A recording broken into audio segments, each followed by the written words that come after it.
Alright, so hello. Today we're going to do Inazuma 2.2. As anyone who plays Genshin probably knows, or at least anyone who plays it regularly, we just got a new update. And I'm excited to just check out what's there. And actually, let me adjust the levels a little bit. I think I have the game audio a little bit on the loud side. And I also noticed this thing. I haven't clicked it or anything. Let's see if it gives us or what it actually is.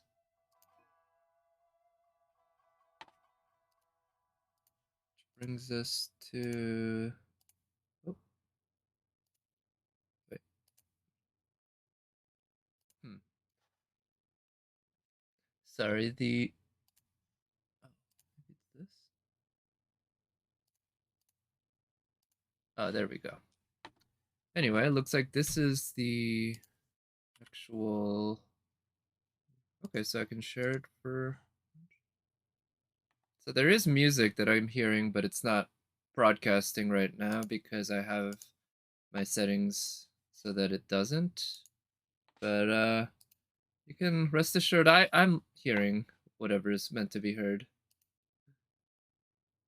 Oh, wait, that's it? And what's this? Exploration progress. So what happens if I click this? It says she's exploring. And if I click it, nothing really happens. I can go to here. Dandelion. Sure. And then this. Mechanical fragment. Branch-like appendage. Okay, that's highly uninteresting. But I guess it's just making me click a bunch of stuff. It really is just me clicking on various points in the map. Yeah, so another one of these. I'm not. Like this is different from the other ones, I guess, but it's actually very simplistic. The other like web events and such, at least seem to have some sort of basic gameplay. So far, this is just clicking on some points. Okay, well, we got kind of a visual novel thing here. Well, obviously the exposed cores. Yeah. If I can just get through this and get those primo gems, I might do the rest of this off stream. Alright, yeah, I don't...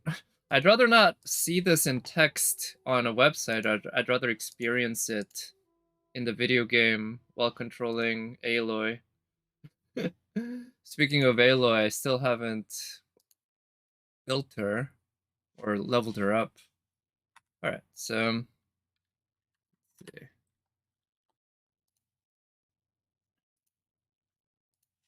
Yeah, it's pretty simple. You hate your luck? Well, I'm sorry to hear that. That's sounds like maybe something unlucky happened. 27 pity. Okay, so you that means you got gold pre-pity, right? Is that the wrong weapon you wanted? Actually.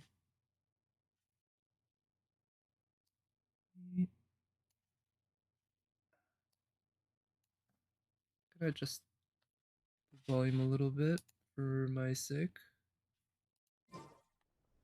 Not Polar Star. Okay, so Aquila, that was not a rate up 5-star, right? I barely pay attention to the weapon banner because I never pull on it. But I think it was a bow and something else. Unless Aquila was the other thing. But I don't remember. But, I mean, I'm sorry to hear the bad luck, but it does mean you got a 5-star pre-pity. I think that's a W. Because you're comparing it to getting the specific 5-star you want. But really, in my opinion, the correct frame of reference is compared to a 3-star. I'd say getting spooked by a 5-star is that you didn't want is at least luckier than just keep getting 3 stars. Oh, Polar Star is the bow. Okay, yeah, that's Child's bow, right? And yeah, I think I recall, or I noticed that the other weapon was a catalyst, which is especially not interesting to me because I don't really enjoy playing catalyst. Poor boar. I don't really enjoy playing catalyst users that much. If this was FGO. Well, so this is Genshin, so that means you just built pity, right? That's literally what you just did. Like, you didn't want to build pity. It's not, you know, nobody wants to build pity, and anyone who pulls in order to build pity is being an idiot, but you sometimes end up building pity because now you're guaranteed a Polar Star in one of the next 2 5-stars that you pull. Yeah, the Catalyst upgrades shield strength. I do remember noticing that, and at least for the characters I have, that doesn't seem all that useful. I guess Ningguang could use it, but I don't use Ningguang, and she's not really much of a shielder anyway. But technically any Geo can use it. Yeah, it's just, unless there's a character who has some specific scaling that says they scale off of shield strength. Yeah, it doesn't seem like all that useful. Yeah, speaking of shield strength, I was thinking it might be time to actually build Zhongli as something more than just a shielder, because he can contribute a lot more than just shielding, and I think with 52k HP, the amount of shielding he provides me is just way more than enough. And if I reduce it by somewhat, he should still be pretty competent as a shielder. None of the catalysts use it? Yeah, I know that's not a thing right now in the game where a character's attack or something scales off shield strength. But yeah, Ningguang's a DPS focus, exactly.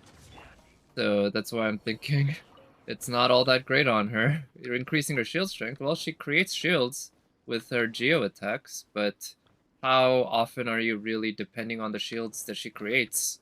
They're just there, and you know, occasionally pick them up, and big whoop, that's great, but it's rarely, if ever, a factor in the way you play the game. Alright, let's see. Wait. Oh, she's targeting the Sissons. That's definitely one of the multiple things that makes Yoimiya so much of a pain to use. That auto-targeting can really fuck with you. I'm looking forward to listening to the music in the new area of Inazuma.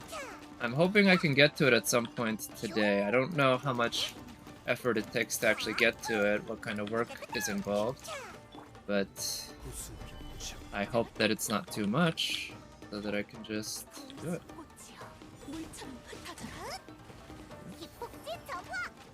Since my Aquila is R2, physical kitchen. Yeah, so is Aquila Favonio a 5-star physical weapon? Oh, hello, Nat. Thank you for coming by. Good evening. Hope you've had a good start to your week. And hope you're enjoying 2.2. I literally just started about 10 minutes ago, something like that. So I figured I'd get some of my artifact route done before I do the Inazuma stuff. Yeah, you didn't miss anything, basically. I've just been walking around. Oh, you missed the Aloy web event, which I did on stream. That took all of 1 minute, and that was 55 seconds of reading and 5 seconds of clicking, I guess. Not all that interesting. Speaking of Aloy, I need to work on her, because I don't have any of the cryo hypostasis items. It does have physical damage instead. Okay, thanks. Yeah. Well, so I mean, having a 5-star sword that has physical damage That seems like a pretty generically useful thing that you can use on somebody at some point, right? Even if you don't have anyone to use it on right now. It's a 5-star weapon with 5-star stats and 5-star abilities. And it gives you physical damage, which means it can be used on a host of different characters, because there are a good number of characters who can do physical damage pretty well.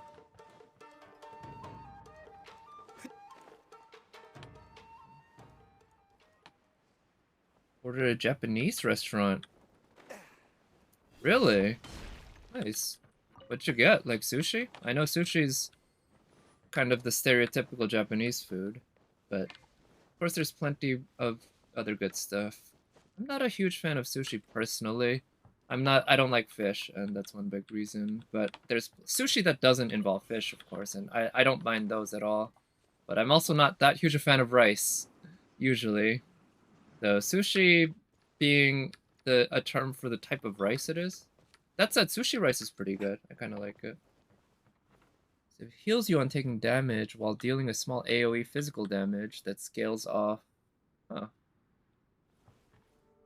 That's okay. It heals you when you take damage while. So you want to take damage when you're using that sword? That's kind of what it sounds like.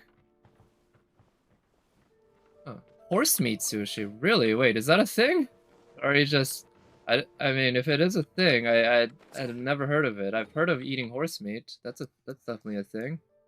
But I'm not sure if I've ever eaten horse meat. I might have accidentally eaten horse meat at an IKEA, because I know that they're what is it? I know that they're what is it? Swedish meatballs at some point was found to have horse meat in it. Yeah, I mean you can always make stuff with horse meat, right? Let's see, yeah, food, poof, and food, indeed. But I'm sure they can make horse meat sushi. I just don't know if they do. All right, so you can see I have a bunch of electro sigils that I've been saving up. Not enough to really. Actually, I don't know how high this thing goes. Yeah, I'm pretty sure I'm not gonna reach anywhere near the top, but we'll get a few more levels. That's a nice feeling. That's a bunch of more at once too. Get one of these. Get a couple of these. Get some of those. Ooh, billet. I mean, I'm probably not going to use that anytime soon, but nice to have. Oh, also we raised the level on that, and we got a Crown of Insight. Max is 40 currently, I see. So I'm basically halfway there between last update and this update. Alright, we got an upgrade there.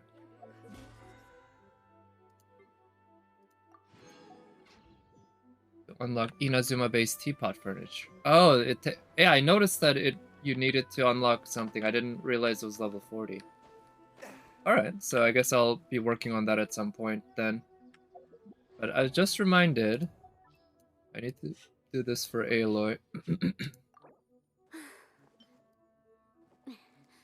Let us extract a quaint fate from her. You haven't explored Watatsumi much yet? Oh, I spent some time on stream the other day exploring Watatsumi Island. Very pretty island. I've made some good progress on it. I like the puzzles on it too.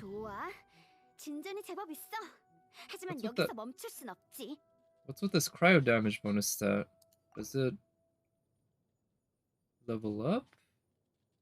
A little confused. Rice gyoza, takoyaki yakitori. Alright. Yeah, that sounds like a pretty decent Japanese meal. Takoyaki, I will say, isn't the worst for me when it's fried. Because it's mainly the fried stuff rather than the octopus. You like the new island? Nice. Well, I'm looking forward to learning, like actually going to it. I hope I can get to it today. Right, so, ooh, last one. Oh, I think the last 4-star characters I pulled, I think were all story locked. We got Lisa, Kaya, Amber, and I think it's another Amber, actually. Yeah, Amber. The music too. Yeah, I heard that the music was really good. That's another thing I'm definitely looking forward to. So I think I'm gonna hit another 4-star within the next 3 pulls. See what I get. Oh yeah, Jean. Oh, it's a gold! What is it? Who is it? What could it be? No. Seriously? uh, this is like the worst type of weapon too. I don't need a fucking catalyst. I don't care about getting a goddamn catalyst. What? I guess I could put it on Mona, but I don't even know what this weapon does. God damn! It had to. Why couldn't it be a goddamn Wolf's Gravestone or something? Jesus. Or another Amos bow would even be better. Let's see. But well, let's just do one more pull here. And oh, a 4-star. Could be for yeah, I guess so. Oh, Favonius Lance isn't a bad one. I think I'm at R5 now. So let's check out this weapon. Crit rate 7 point. So yeah, it's a crit rate substat. So it's gonna be somewhat similar to the Solar Pearl in that aspect, but it should just be better. Gain an 8% elemental damage bonus every 4 seconds. Leaves combat. I don't know what that means. Leaves combat. If you, I don't know if that means if you switch out that you lose all the stacks. But yeah, it's crit rate. So I guess that means I could really just swap it in here, and it would just be straight up better because it's a 5-star. Clay. Oh, yeah. I don't know. This I already have this on Clay. But yeah, maybe. But okay, well.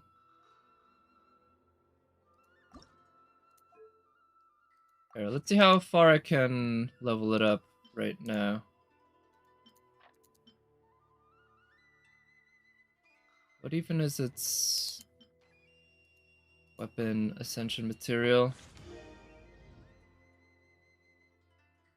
That's okay. It's scaling up pretty fast. I don't know what it's gonna hit at the max, but given that it's a 5-star, I guess I shouldn't be surprised. And well, at the end of the day, it's still another 5-star weapon. Not a great result, but and also I'm pretty sure I was within soft pity for a 5-star on this. So it's not like I got a 5-star pre-pity or anything. So I don't have that as a consolation prize to feel good about. Rather, just this weapon stole a 5-star from me. And the Favonius Lance, I guess R3, I'm just gonna go ahead and refine it because I have a good amount of... Know about the many leaks from today? I don't think so. I saw that they announced Ito, but I know that's not a leak. That's just a thing. So, yeah, I don't know. Yeah, it would have been nice if it was Jean, but... well, we're used to this by now, right? Yeah. Yeah. Sarah and Miss Aiko, you've done well. Even greater difficulty. Yeah. Miss Sumida. Straight from her, okay. Oh, Cola Favonia is her official art weapon. I didn't know. Okay. Now I know Ito's stats, constellations. Oh, we know all that info. Okay. Neat. Yeah, I guess with Ito being announced, that does mean that. So has he been confirmed for 2.3, or is he just announced as a character that exists? Because I imagine he's gonna come in 2.3. That seems the most likely. Which means at least one, like 3 out of the next 4 banners, including the current one, Child, are ones that I have very little interest in pulling for. Huta's the one that I might. But then if there's Yaemiko, I'd really want her. It's 2.3? Okay. Yes, I am the illustrious. The new 5-star Claymore. Huh. Okay. A free 4-star sword. I see. So we're basically expecting an Albedo rerun. That could be interesting. I might be tempted to pull for him depending on how many stuff I have, how many Primo gems and such I have at that point. Harbinger of Dawn. Wait, isn't that Albedo's best weapon? I think that's the one I use on Xingqiu. Triumphant Harbinger of Dawn that points towards victory.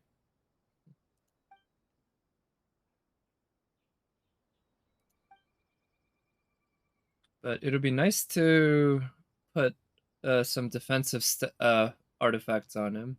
Beautiful men and ladies. I won't say I've been surrounded by them, but I'll say I've had my share of being around beautiful ladies and gentlemen. No, because could count myself luckier than most. Giant dragon not long after your story began.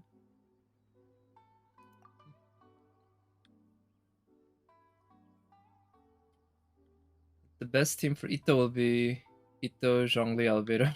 All Geo. Yeah, full Geo team. Yeah.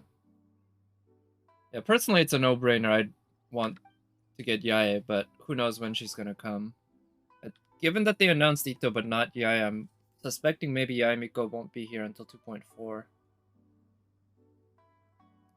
Yeah, Princess Fischl.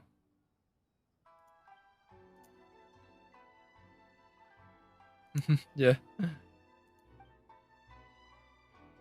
Increases attack by his defense. Huh.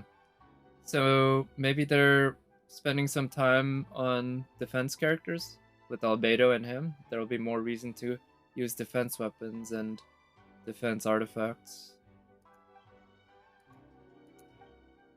Sumida. Okay, so she wants to be a novelist, or she is a novelist maybe. She wants to write a novel though. Perpetual Fog. Goro will also increase defense. Wait, you mean like how... wait, does Sarah increase defense? I thought Sarah only increased attack.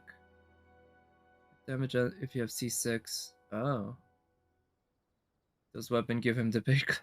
Yeah, I mean, a debate club actually fits his image perfectly, right? It fits the... Well, to be honest, as a Korean... Oh, wait, Kino's Travels? Wait, she's referencing a literal, like, novel in real life? Outlander who doesn't quite strides across many strange lands. She meets all sorts of people, and she's drawn into all kinds of wicked plots and manner of cruel wars. Yet each one of her adventures shall someday coalesce into shining gold. Wait, they're referencing literally Kino's Journey, which is a light novel series which got adapted into anime multiple times. It's really good. The anime that adaptations that I've seen are quite good. That's Kino. And Kino herself is really cute. There's multiple versions of her. She's quite androgynous. It's part of her design. But yeah, that's funny that they're straight up referencing a real light novel series. Increases attack, but Goro will increase defense. Okay, yeah, so that's what you meant. I mean, Goro... Yeah, I see, by increasing defense. But yeah, the debate club, it looks like a, from Korean culture, the kind of oni that Ito looks like would be called a dokgebi, which is a type of demon, and they tend to wield clubs. Yeah, they wield clubs that are actually pretty similar to what a debate club looks like. It's a big club with spikes on it. Albedo's new free 4-star sword. Okay, so this is the free 4-star sword everyone's gonna get. Well, it looks pretty. And what are the stats?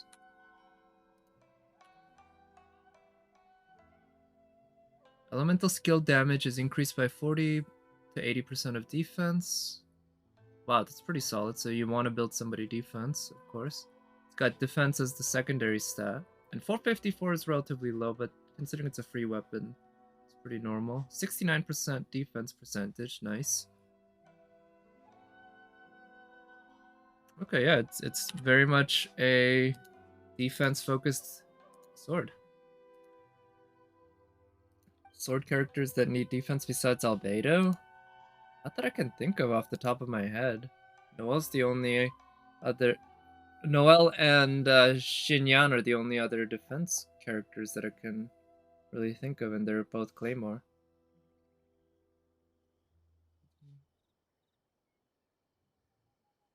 Yeah, to the point.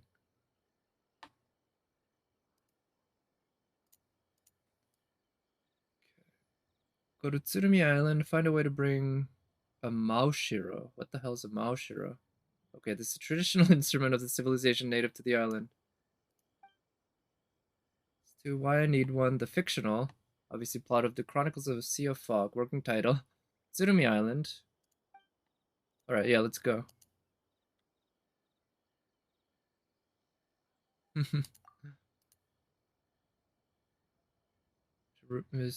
Okay, this sounds like a one of many Dojin like plot threads.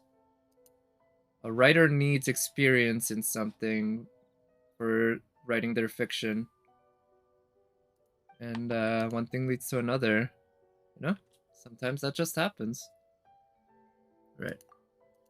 Okay, I don't... Huh. If I hadn't instructed Kama...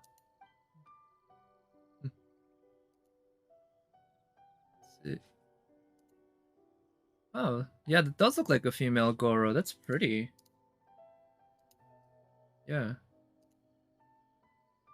Like, the outfit is really pretty. It reminds me of Tamamo quite a bit. The kimono, the ears. Actually, yeah, it looks like if Goro had made sweet, sweet love to Tamamo and they had children, I think that might be the result. Or, I guess, just Yae and Miko.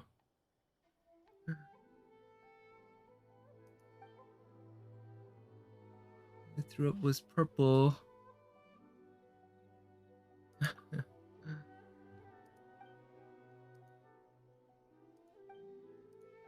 This letter is for you. Okay, yeah, she really does go on. I feel like Mihoyo might be poking fun at their recent tendency, particularly in Inazuma. Actually, I guess only in Inazuma, to make characters just go on and on and on when giving you missions and stuff. And I will say, Mihoyo, not funny. You don't get to make fun of your own flaws by just repeating your own flaws and saying, haha, look, that's what we are. It's like that meme where what is it? Somebody's saying, haha, joke's on you. I was only pretending to be retarded. Yeah. Goro's a dog. Yeah, right. I think that's what I would have said was his animal type.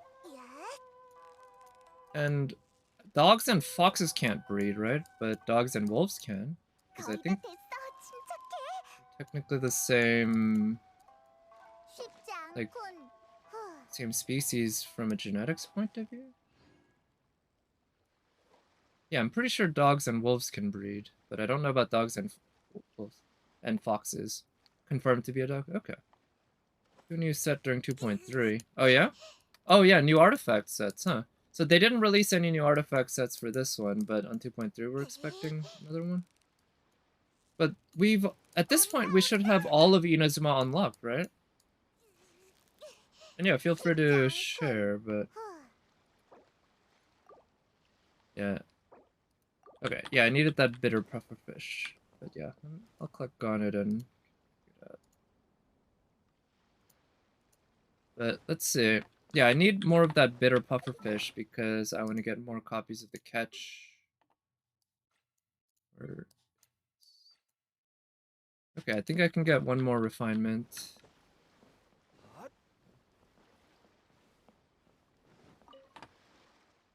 Or, oh, that's Kama.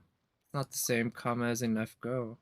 I feel a little gypped. I was expecting a cute purple-haired loli.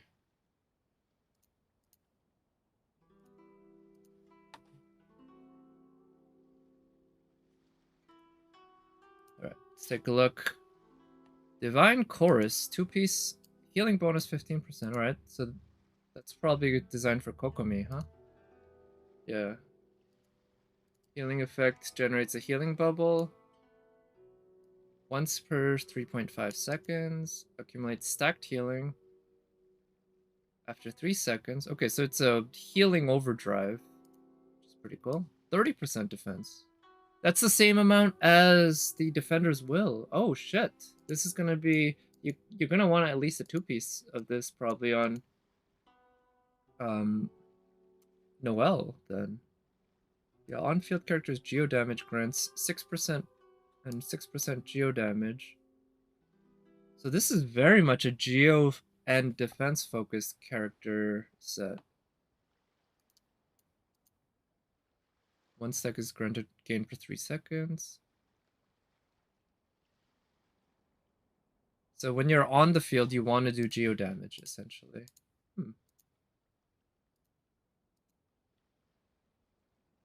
Aesthetically, the second one looks best for Ito.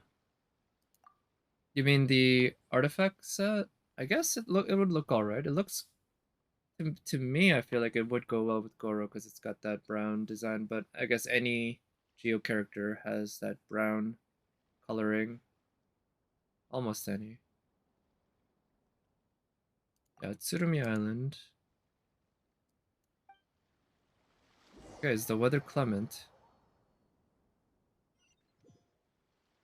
Okay. Is this like how we went to Inazuma the first time?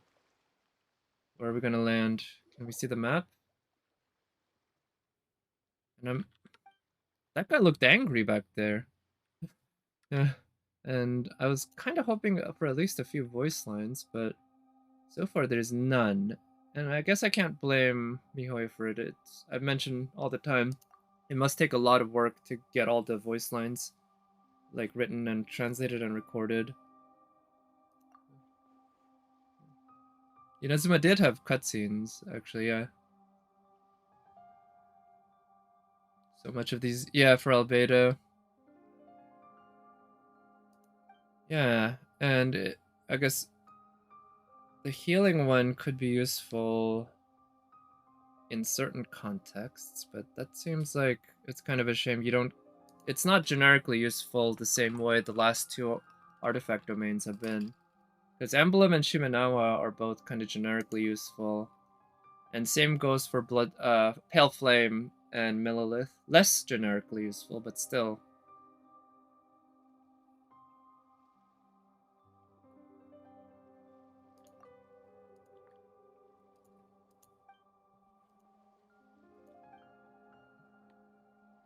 And Chi-Chi too. Yeah, I feel like Chi-Chi doesn't need it, right? That's the thing. The way Chi-Chi is, the way I tend to want to build her is just go all in on damage because she already heals so well that helping her out in damage or in healing doesn't give very good returns. JP voices Tatsuya. Wait, you're right. Yeah, that's the one where Oni-sama. Oni-sama. Ah. That's the show, right? That was a while ago. Yeah, I think Tatsuya was that character's name. From this must be like 6 or 8 years old by now, maybe even more. The anime.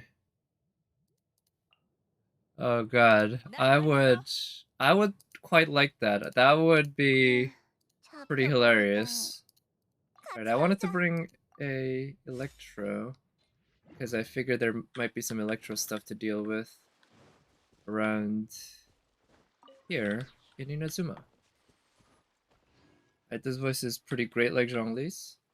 Oh, so his voice lines have been leaked, but people don't know yet who it is, who the actual actor is.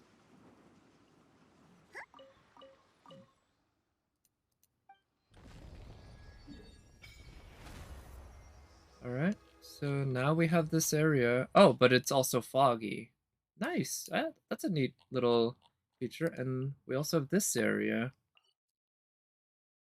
So I'm pretty sure this whole area was black before. I guess I should go there with the Wave Rider at some point just to unlock that domain. But it's nice of him to put the not teleport waypoint, although it is one. Statue of the Seven right there next to where we land. Already explored 35%, nice. I saw on Reddit that somebody had already collected every single Electroculus. I'm sure many people have, but yeah, this person posted how they've leveled up the Statue of the Seven all the way up to level 10, which I don't plan on reaching that anytime soon. Take my time. Not having a cryo is a little annoying, I guess.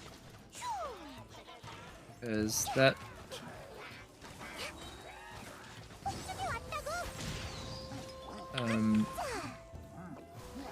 yeah, that Abyss Mage is much easier to take care of with cryo than other elements.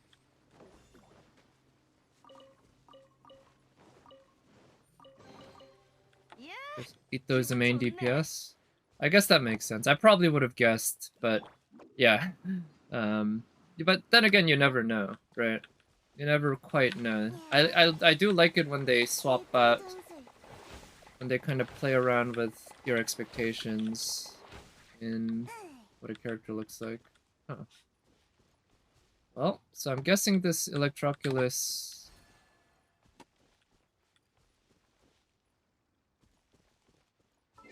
Well, to be honest, I can get the Electroculus pretty easily. Maybe I should switch my team a little. I can make it quite fast. Could be as strong as Huta. Oh yeah, based on the leaks, is that what the theory crafters are saying? Oh shit, he's not gonna make it. Okay, maybe I don't have what it takes to do it. I think maybe if I don't have Kazuha, it might be kind of a pain. So let's forget about it for now, but let's just go real fast. And head west. South and west. Yeah, I'm not in a hurry to do the story stuff, but I'd rather not spend too much time chasing collectibles and shit as I go. Like this, for instance, it's just a bunch of Helitrals that seem pretty easy to handle. So I'll take care of them now. This. Okay, so Venti just did a lot of work there. Oh, seem to have a decent amount of artifact spots here.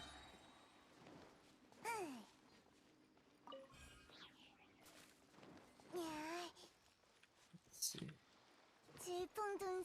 So we're entering foggy territory, which isn't so foggy that we can't see shit or anything when we're in it, but certainly it seems to be creating some issues in the map.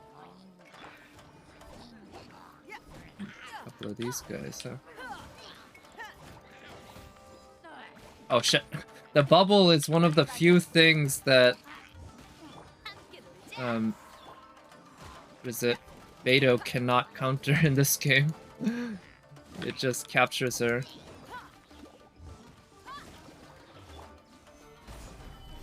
He needs a mono Geo team. Yeah, but not the type of gameplay you like the most. Yeah, I'm not a huge fan of Geo in general in this game. So far. I even prefer physical over Geo. Because at least with physical, I'm doing superconduct pretty regularly in order to reduce enemy physical defense. But with Geo, I don't really do anything with the shards, the shields that get generated. It's not really much of a factor. It's just double Geo resonance can be really good to have sometimes. But it's not exactly it doesn't make the game particularly more fun.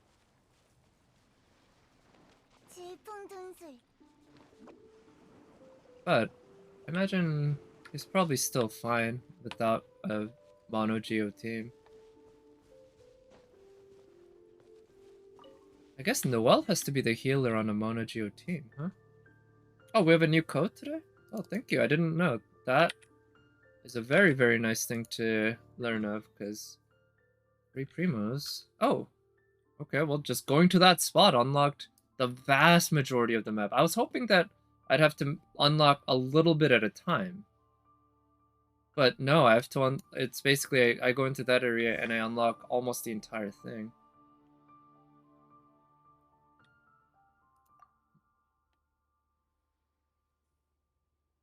Huh? Is that Kid Kujirai? Yeah, there seem to be a lot of kids like abandoned in Inazuma. I wonder if there will be a twist that they're all ghosts or something of children lost in the Inazuma wars or something like that. But this game Temari, I think, that we play with Kid Kujirai, it's just kind of odd seeing these kids just standing around in various fairly dangerous places, if I'm being honest.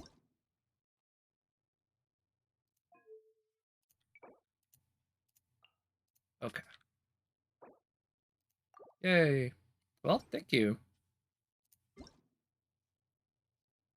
60. Ooh, that's pretty solid. That's a lot of primo gems in one shot.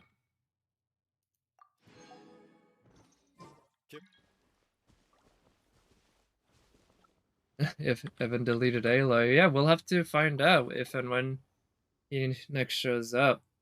Yeah, I'd be interested just to see. 80 rolls already? Oh, collected 80 rolls for, I see. Nice. Well, for whoever you're going to be pulling on next, I guess. Paymon's Paymon. Rue. The legendary man, yes.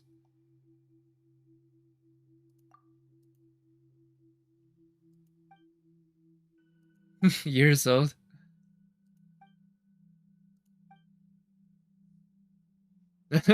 Okay, so is this an Adeptus, maybe? An Adeptus who is forever a child and forever thinks he's a child, which is kind of a curse, right? I guess Chi-Chi is kind of cursed with that. Because it's one thing to live forever, but it's another thing if you have to live forever as a child. Oh man, I wouldn't wish that on anyone. Like, being a child has its advantages, but you get old of it pretty quickly, right? You get sick of it eventually, and if you have to live for thousands of years as a child, thousands of years as an adult sounds awful. And being an adult is maybe not better than being a child, but it has its advantages. It has its disadvantages, and in the grand scheme of things, I do think it's a net positive. But it'll probably depend on taste. But in any case, like I say, being a child gets old. Let's see the sun or moon.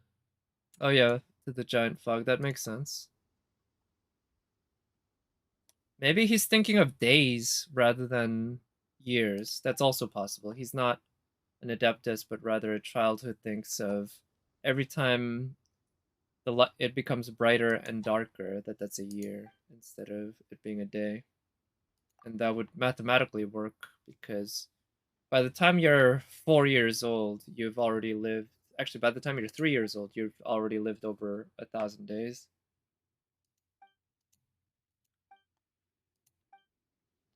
Though you don't remember any of them, really. I don't remember how old I was when I formed my first memory. I do vaguely remember it. I guess by definition, you remember your first memory, because if you didn't remember it, it wouldn't be your first memory. But I remember lying in bed with my grandmother, who really did most of the raising for me. And yeah, it must have been a baby, but I imagine I was probably 3 or 4 in that range. I think 2 would have been just too young. And 5 would have been, at that point I was already fairly conscious. So 3 or 4 would be my guess. It also got me, oh sorry, this is a comment that I've seen, 3 or 4 as well. Yeah. I would guess that's fairly common.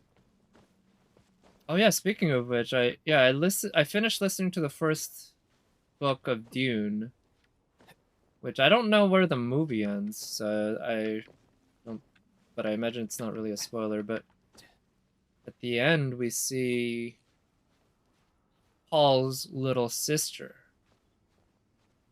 who is only 1 or 2 years old, I think, at that point, but she is highly precocious and capable of forming complete sentences and thoughts. In fact, she speaks at an adult level and has the guts of an adult as well.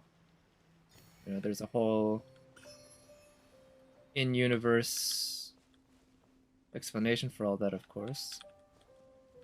But I'd forgotten how abruptly the first book ends. I don't even remember if I read the other books, but yeah, I forgotten that the first book is very, very much just an intro. The movie ends before. Oh, really? In that case, yeah, the movie is really very much an intro. Just mainly to the world, I imagine. Because, I mean, you kind of have to when you're building that kind of world. That's half of the appeal, to be honest.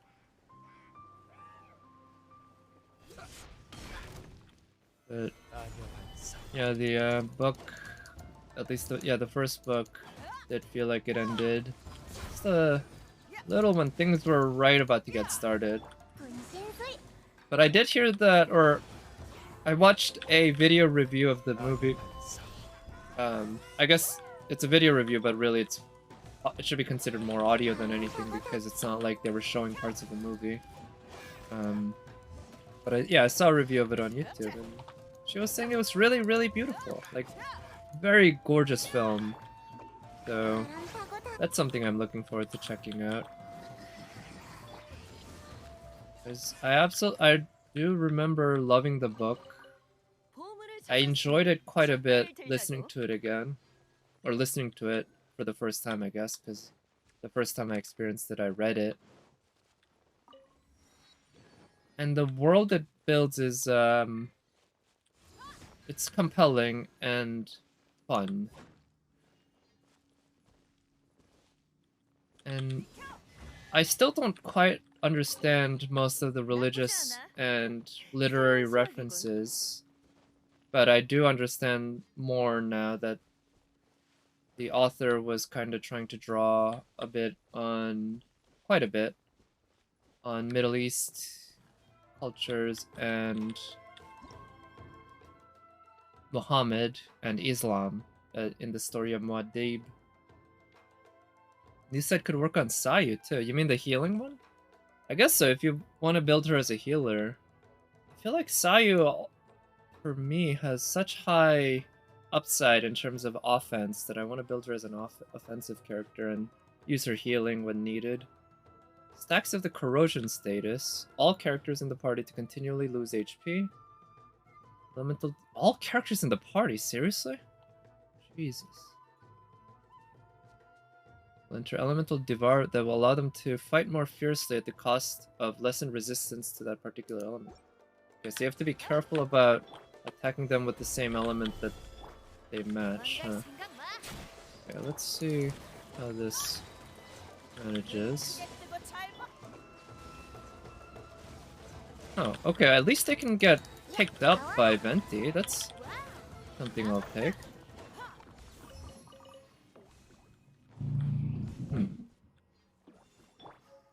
At least these guys weren't too difficult, but they were the first ones I faced.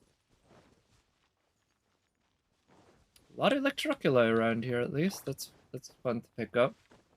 Just use Kokomi. Yeah, hey, I can't even pull for her anymore, even if I wanted to. I'll just use my own I guess, what is it? We have Kokomi at home, and she's way cuter. And innocent, too. Pure and innocent. Like a nun. Because she is a nun. Although, that said, nuns in this game, I guess, you're kind of a 50-50 of not being so pure and innocent, huh?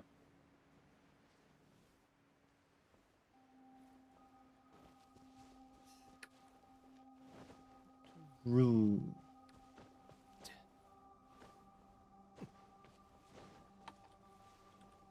Is there... Oh, is this amethyst here? Yeah. Nice.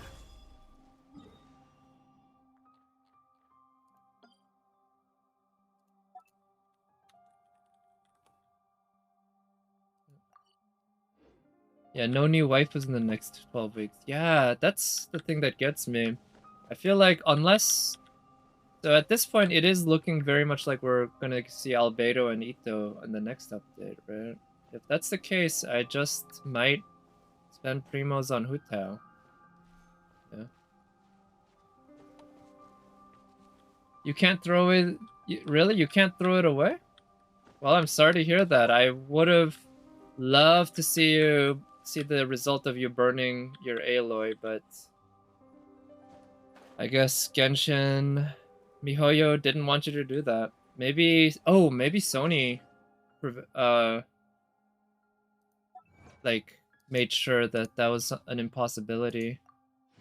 But what you should do is keep it in your present box forever then. And you can show it off anytime, take a screenshot.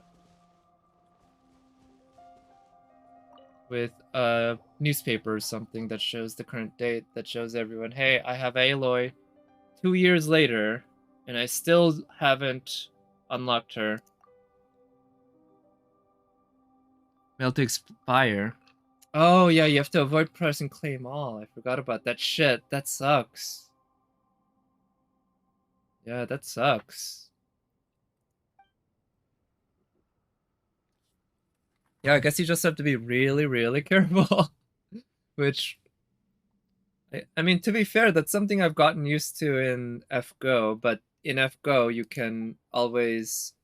Now you can filter which items you see and which you don't. But in Genshin, I don't think you can do that. So avoiding clicking the receive all is going to be pretty annoying. That you'll never accidentally press claim. Yeah, I mean, you never know. And maybe you can be the person who finds out what even happens at that point. Do they actually delete it, or do they actually force you to just pick it up at that point? That'd be funny. After a year of studiously avoiding pressing claim all, at the end it says, this mail has expired. You have now acquired the item from the mail, and she is now in your party or something. But yeah, what's the deal with her constellations anyways? I noticed that it doesn't even tell you anything about them, which makes me think maybe she's just a pure C0 character who will never have constellations. Either that, or at some point down the line, they'll do story quests or something that involve getting her more constellations.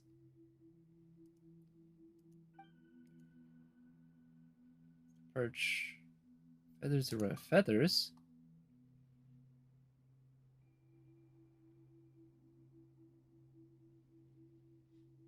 Didn't Grandpa Mata... Great Thunderbird will accumulate within the perch. Direct... Yeah, exactly. That's what I mean in a year. if they auto pick up the mail. Oh, I noticed this guy has freckles. That's pretty neat. They actually spent a... So this guy obviously just looks like a generic kit, but they did spend a little more time with this coloring and such, I noticed. Which is good, because he's a story character after all. Fog protects our island.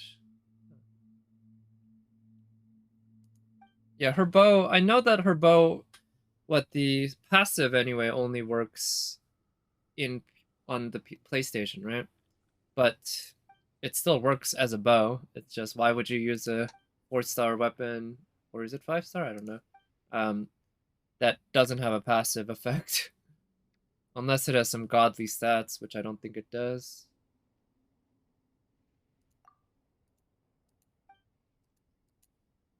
Weird looking feathers.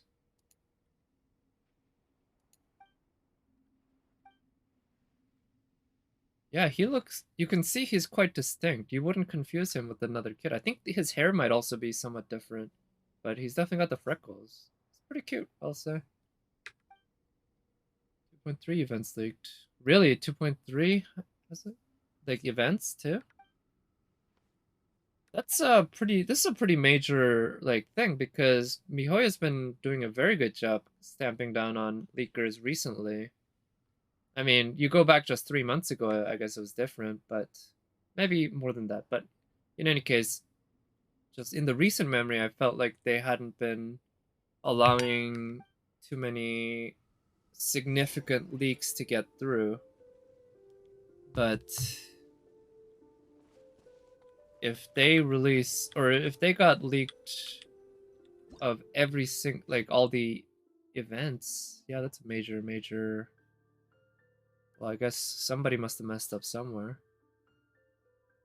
Thunderbird once perched upon these trees, and thus it is necessary to make offerings to them. Touch the perch, and the power within it will transform into 3 feathers and flit. That's a typo. I think they meant to write fly. Either that or flit. It could be either, because flit away is actually a term that means something similar to fly away. I'd say it's pretty unusual, so I'm going to guess it's supposed to be fly, especially since T and Y are right next to each other on the keyboard. But yeah, that's a typo. So it's another tree to offer stuff to.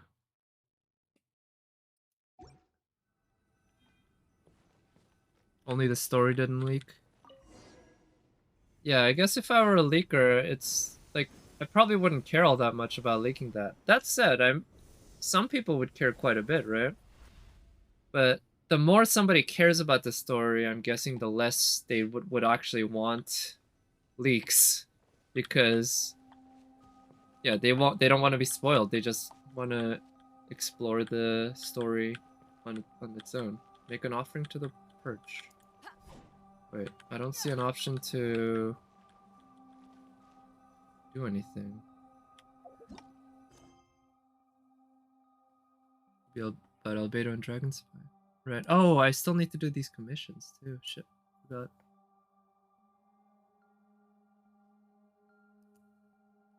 I need to find the feathers? Oh, I see. Okay, well.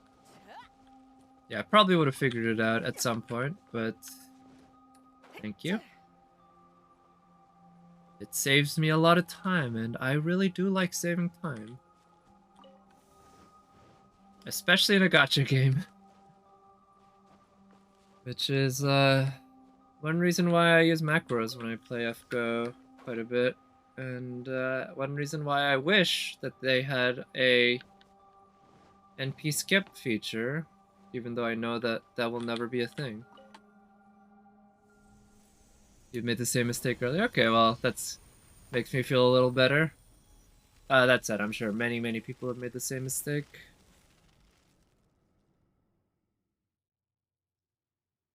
Alright, what does this actually do? Okay, I think it uncovered some fog around here. Report back to Rue. Okay, this... I mean, they were right there. They saw me do it. I don't think they need me to report.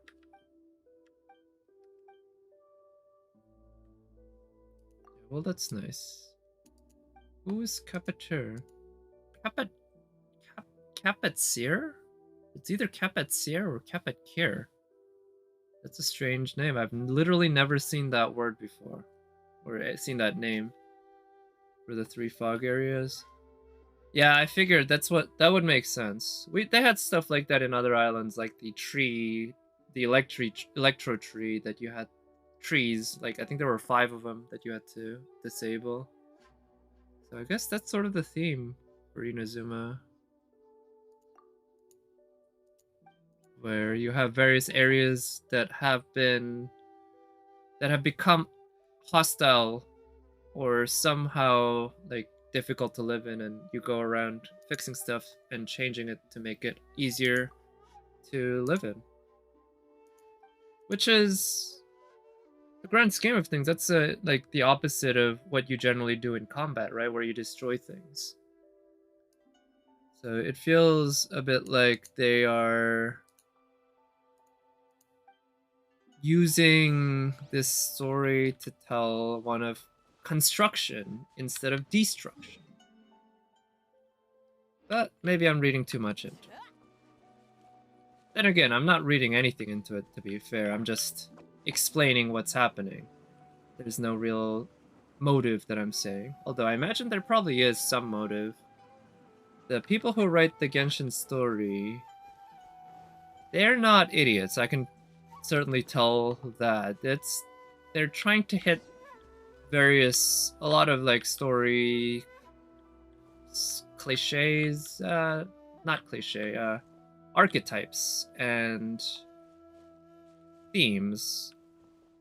And yeah, they clearly know their stuff. Now, how well they execute it, I'd say they execute it pretty well for the most part, but not perfectly, that's for sure. Not collect Doma items? Wait, which items does Doma even use? But I doubt I'll need them. Actually, that's not true. There's a chance that I'll need them, because there's a decently high chance that I'll pull for Hu Tao at this rate. In which case, there's a decently high chance that I'll get at least 1 copy of Doma, in which case I'll probably want to at least level him up to a certain extent.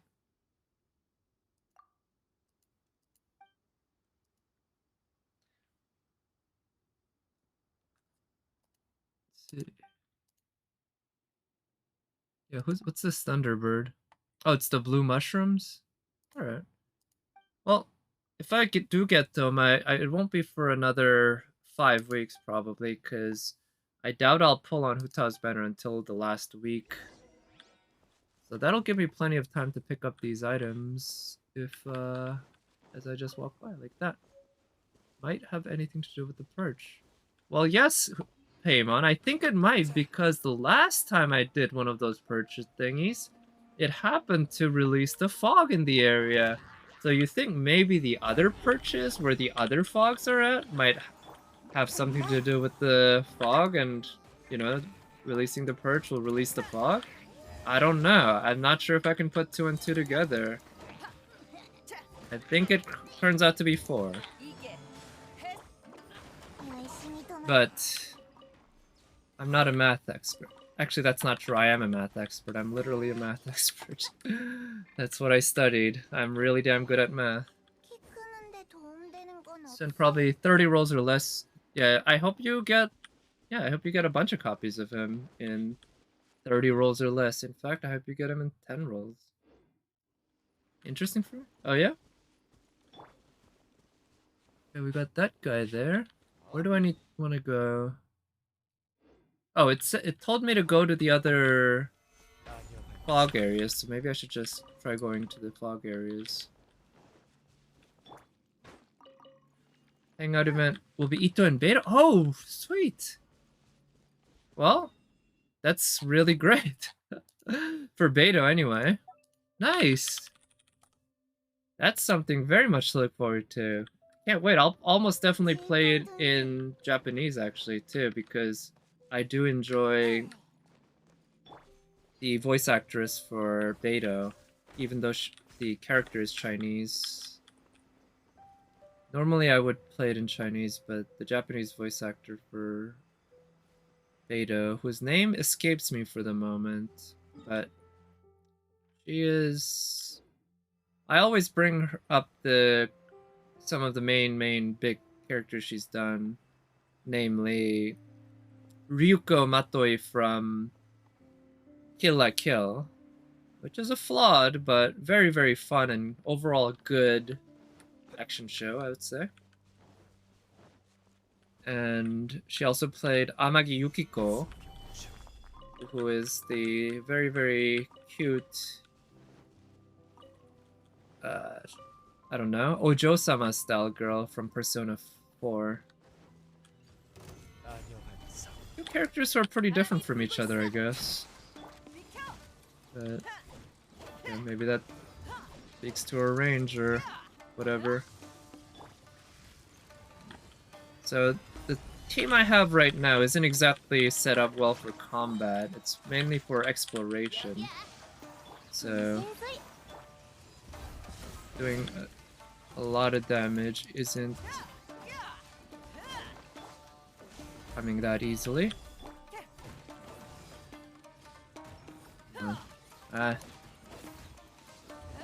There we go. Yeah, that's how you do that counter with Beto. Okay. Maybe what I'll do is swap out Venti because I don't really need his jump ability. Alright, let's just use her burst.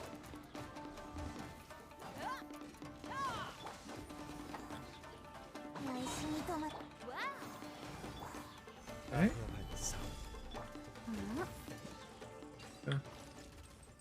She was doing us in her Yeah, careful. I think she might do that literally, like pick you up like a claymore and swing you around. Not a bad way to go, but I think it would probably kill you if she slapped a Hilichurl with you. Taller than Zhongli. Well, if he is taller than Zhongli, then yeah, he would definitely be the tallest character in the game, right? Because Zhongli, I believe, is one of the... like, tied for one of the top 3 or 4 tallest characters in the game. I'm guessing there is a teleport waypoint in this area somewhere, but it's obviously very hard to tell with the map. But I guess people who were asking for a buff dude got their wish, because Ito... I'd say he's pretty buff. I don't know if buff is the right term. One might say jacked, but jacked is a synonym of buff at the end of the day. He's just not... like, his muscles don't look too huge, but he's clearly very, very fit and muscular.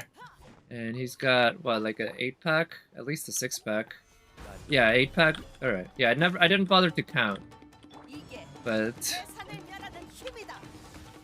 I know he's got muscles.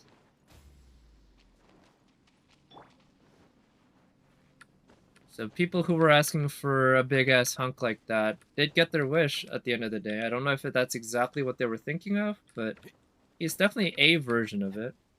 You know, compare that to someone like Zhongli, who's also kind of a manly man, but not in the same sense. He's a much more reserved kind of...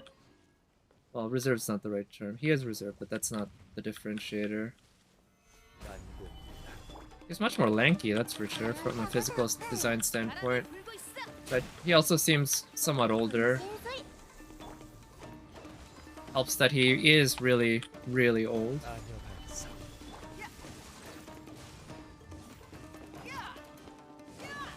Many female players happy? Yeah, you would expect that. Sure, plenty of male players too. But... yeah. I guess I'm happy for them. You know, new characters, even if they don't appeal to me, if they appeal to somebody else, good for them. And it's not like... usually it's a new character that doesn't appeal to me is not gonna take up a spot of a character who would have appealed to me. I don't quite see it that way, so... okay, there's this tree.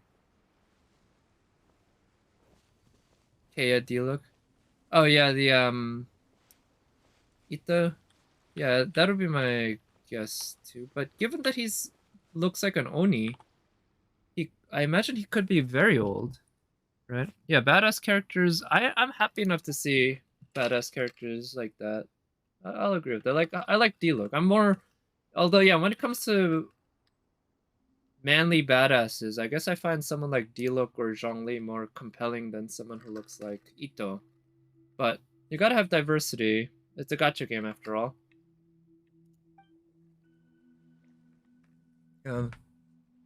Yeah, I do hope we get Yaimiko as well, but maybe we'll get her on the next update after Albedo.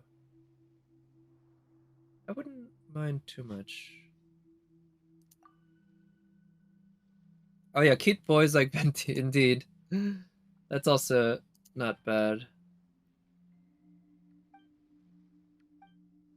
I wonder if it will eventually get a proper boy character who's kind of, you know, looks like him in terms of body type. You know, male version of the loli body type. I guess it's the Shota body type.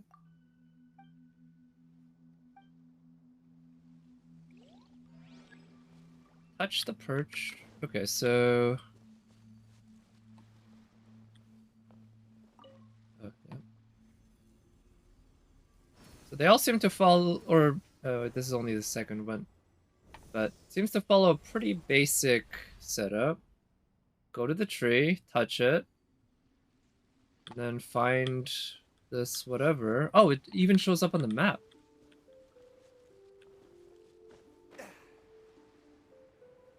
Oh, hello.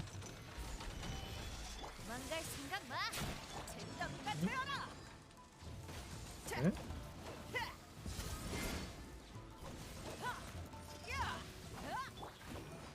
Okay. Let's use Sayu.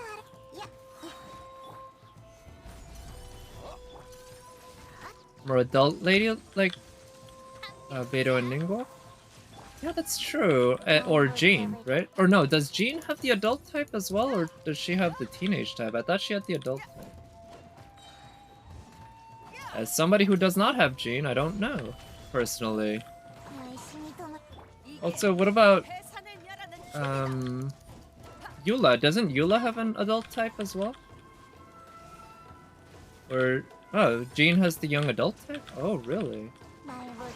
Okay. Well, yeah, I actually don't know that much about the differences between the teenage / young adult type and the adult type. So yeah, let's switch him out. I want to bring Yoimiya.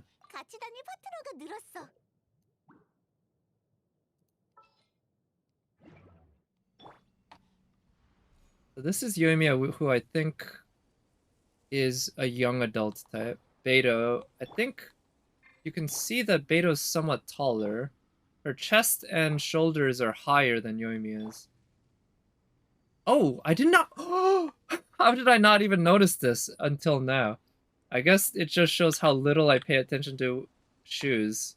Yoimiya has clogs. It's the 2 type instead of the 1 type like Sarah has, but she has clogs, so she actually gets a bit of height compared to most. Well, I guess a lot of the other female characters do have high heels. Like Beto, I think, has high heels. But wow, yeah, I did not notice until just now that Yoimiya wears clogs, which give her a little extra height. Yeah, been a while since you used jeans. Yeah. Okay.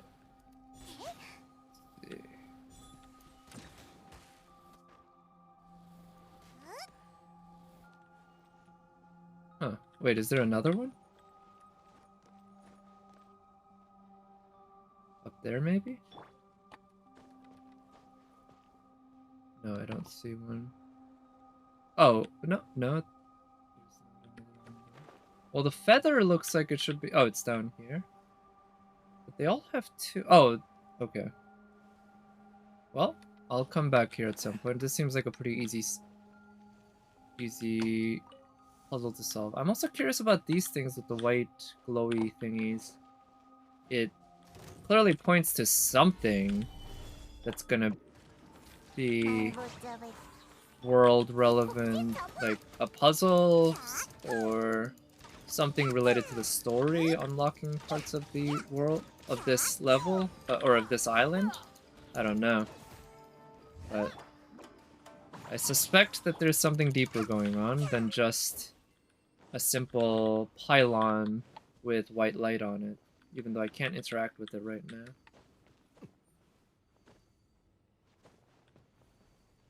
So where's the final... Also, did I forget to actually properly touch that one? Wait, feather? Oh, one of these wolves. Ooh, these guys can teleport, huh? Oh. Let's do that. Heals.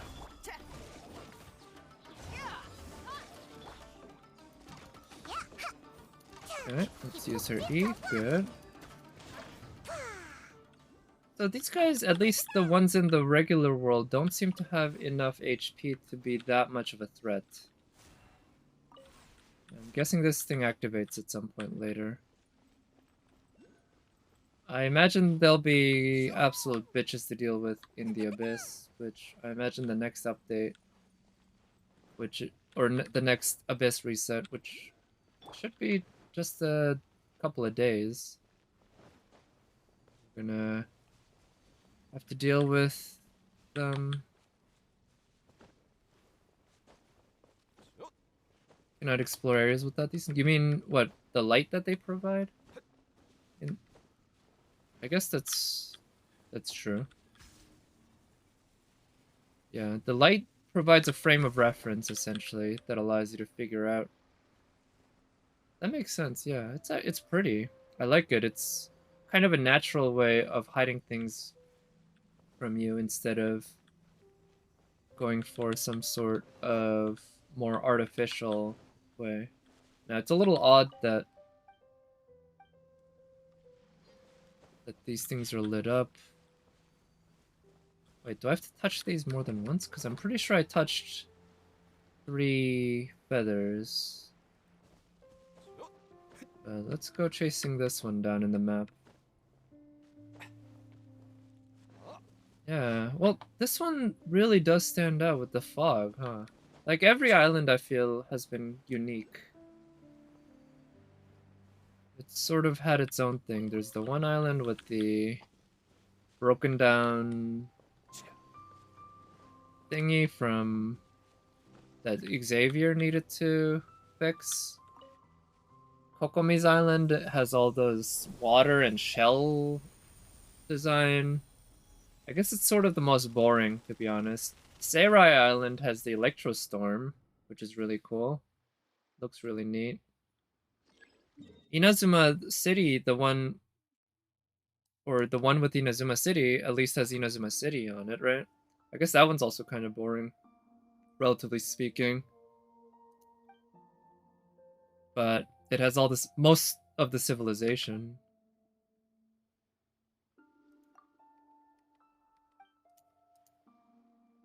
This music.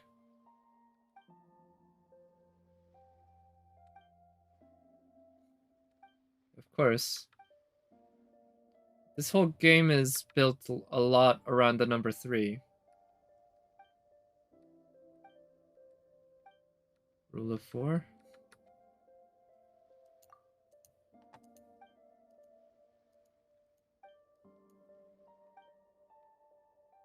It's just still a shame that there's no voice lines. I feel like this scene would...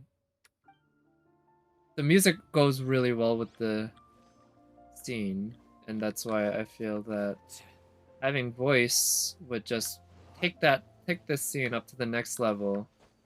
Not that it's a scene that needs to be all that incredible, but just from production value standpoint and enjoying the game.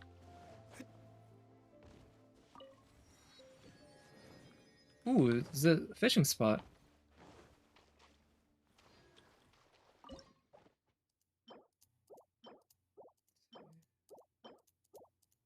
I don't think I need any of these at the time. I'm certainly not in dying need of them, so I won't bother.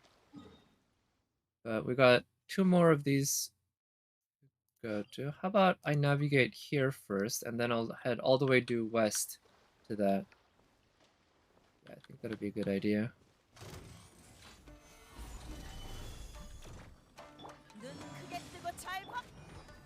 Also, let me switch the voice to Japanese, actually. Partly because we're in Japan, so we should play Japanese. Partly because I'm kind of tired of hearing Beto's Korean voice. I like the Korean voices very well for the most part, but Beto's Korean voice is one notable exception for me. It just sounds too old for her. Like, I like the fact that she sounds like an adult, but she doesn't just sound like an adult, she sounds like somebody's a senior citizen. Not even middle-aged, but senior citizen, and that's a little too old for somebody of like Beto. I think you could even sell her as being as high as 40 or maybe even 50, but not more than that. And even that would be stretching it.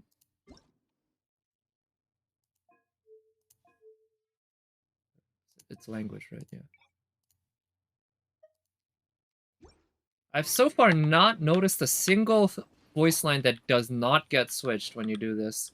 Never once have I had to restart the game in order to unlock some sort of, or in order to change the language of any particular line. So I don't know if that thing's there just as a catch-all in case they missed something, like if there's a bug, or if I just haven't discovered it yet. Or it could have something to do with the specifics of, oh shit, whoops, of having different voice files of the game saved. Because it's possible to delete voice files that you don't use. Which means maybe when you swap the language to one that you don't have, what the game would do is not swap, but only the next time you run the game, it might decide to download the data. 2 days for Space Ishtar. Only 2 days, huh? Man, it comes quickly. I'm definitely... Yeah, I'm excited. It's been a while since I've pulled really much on FGO. Okay. Oh, so this is the stone with the white light. Or it's the same shape. They might be different stones, though. Activate them using Electro. Oh, alright. And Calamity Jane, she looks cute. I saw a GNA reviews explainer of Calamity Jane. She seems decent. It doesn't seem like a must-have or anything, but I love the design. I really love her design. I think she's really cute. So that's I'm hoping I get at least a couple copies of her. Oh, hello. Let's put up that shield. Yeah, do your thing. Alright, let's use her burst. Use her burst. I'll get that healing going. And use the fiery grass for the perfect counter. The shield. And oh, these damn helitrals, huh? Here, give me up. Do your thing.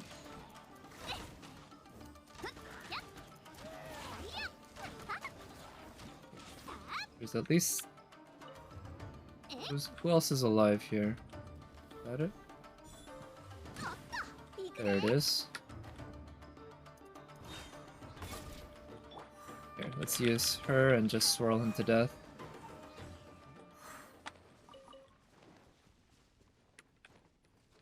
Who does not want her? Yeah, I don't know. To be honest, I haven't heard much about Calamity Jane. It feels like people... I haven't really heard her as talked about that much as a major waifu.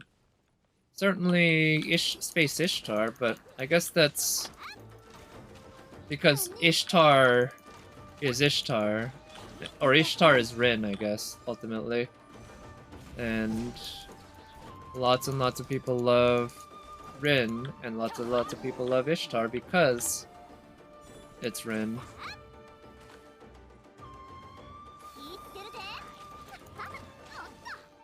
Right. Let's see if I can find the damn tree, though. I guess it must be north of me. I still, to this day, get so annoyed when I accidentally jump on something and grab onto it. There's gotta be a better way than just making you stick to it like glue all the time. Widow who still loves her. Oh, is that Calamity Jane's story? I actually know very little about. Oh yeah, I remember that Calamity Jane's. That CE. That's a nice one. But yeah, I remember that. Or I don't know about Calamity Jane's story. Actually, I don't know the character or the person. I don't know if she's a fictional character or a real person that they're basing it on. Because usually it's a real person, but sometimes it's not. When Kamui? Kamui?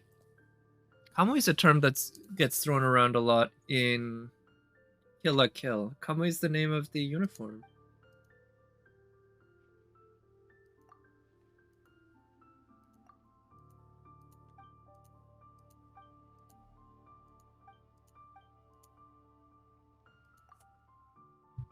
Alright, so we just have to find more of these goddamn feathers.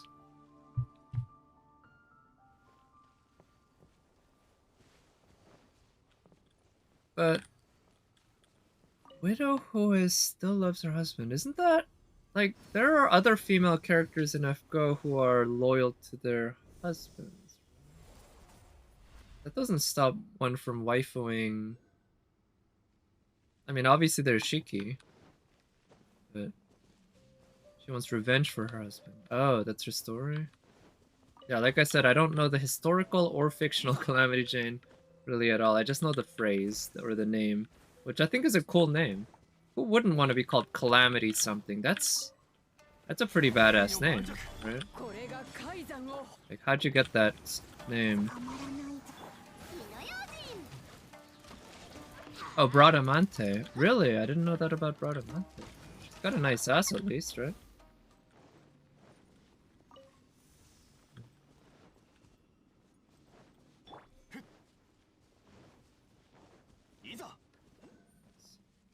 Okay, so we got another feather. Is it? Oh no, that's the tree.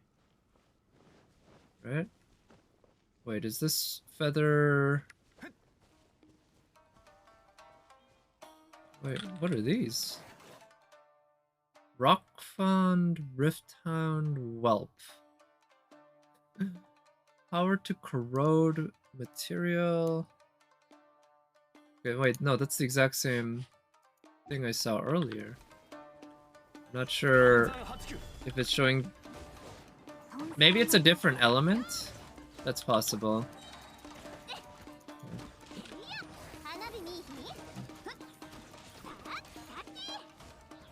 Oh, alright. Thank you for coming by, Nat. Good night, and have a good sleep. Let's see.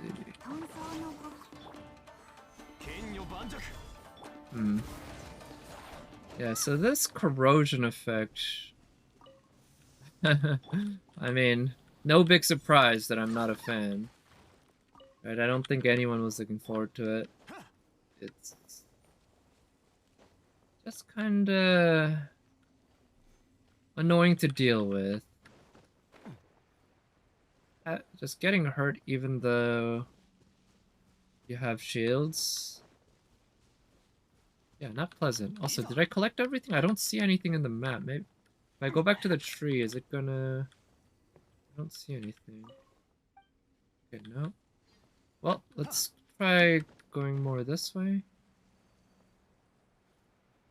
Yeah, let's try heading up north. There's a whole lot of fog this way, but I'm not seeing any...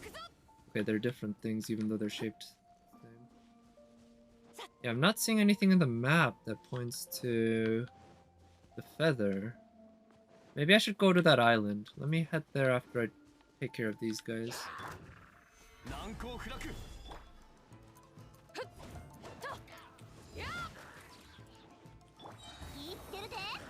Okay, let's have Yoimiya do her thing.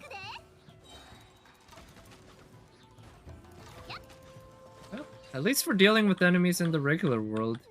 Yoimiya's doing really fine. Just without any reactions. Yeah. I should probably do some of this for the battle pass. Oh shit, this is gonna be hard.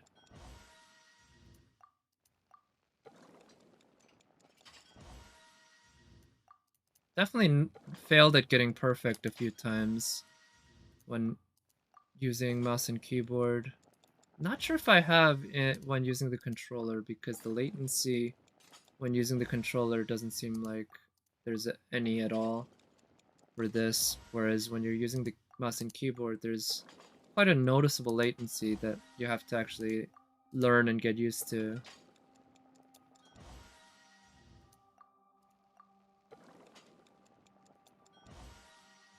Let's go up to 15.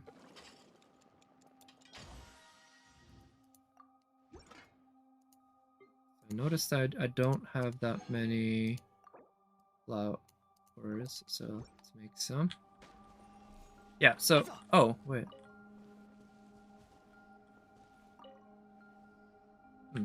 Alright, so I'm guessing that means the destination has to be rotated to the proper side. So, like I said, I'm gonna go to this island. See if I can find the damn feather. Let's try rotating this.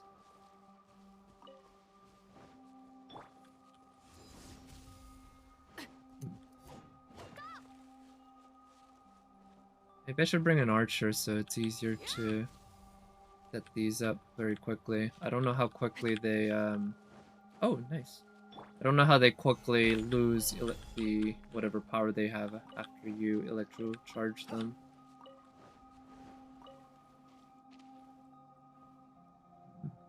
See a puzzle over there. What is... Oh, it's one... Those are those hounds. I guess I'm not so used to seeing those hound enemies, so it took me a moment to recognize the silhouette and everything of the shape. So what's here? Mora. Yep. Well, that's not too helpful. But at least we got one of these. But the thing is, I don't see any feathers. Oh, these things... They don't actually crawl on the ground, do they? They kind of float. Interesting design choice. I didn't pay that close attention to them on the preview and such, so I wasn't... yeah, I didn't quite know what to expect. Well, now we're in the game, so we know exactly what to expect. Oh shit, what's that? Rockfond Rift Hound. Okay, this must be an adult version. I'm guessing the whelp is a non-adult version. Kinda like we have Geovishap hatchlings and regular Geovishaps. Okay, got the counter.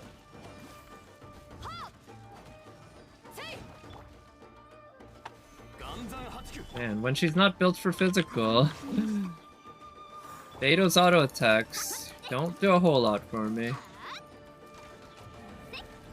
Ooh. Huh. That was a pretty neat dying effect, but I do wonder how much... Or like if he has any other kind of effect as he dies, if that's supposed to like hurt me or something. Shit. Okay, that's hurting me.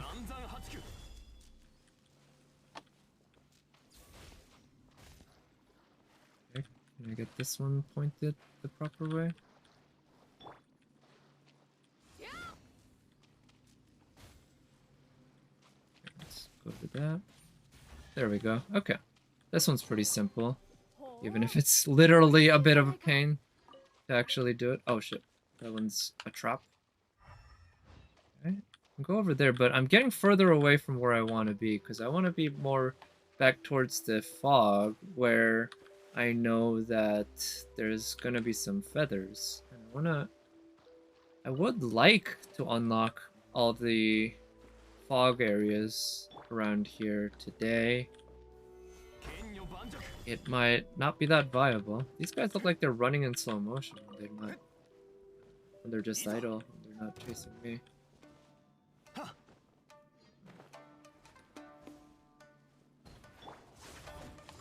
Alright.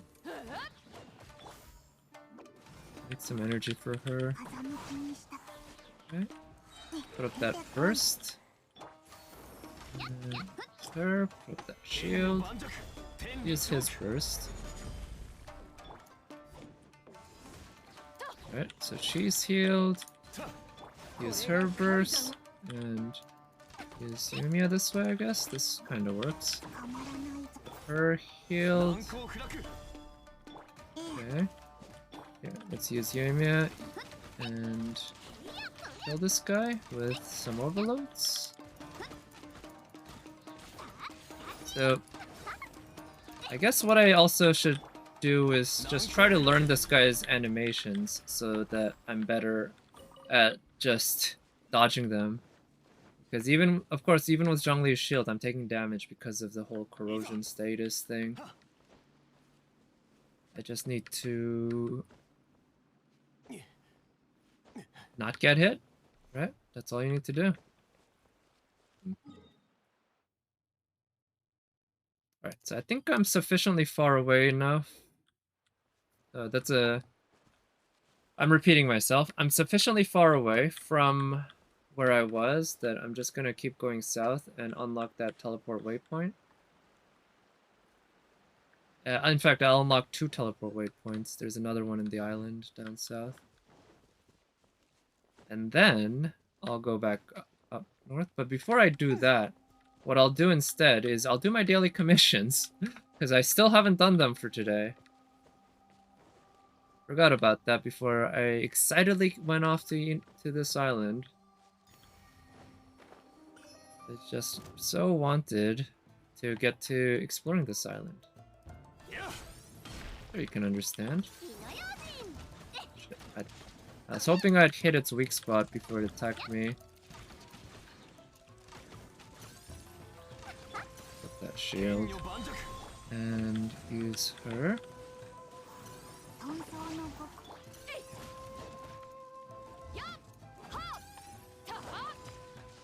Shit.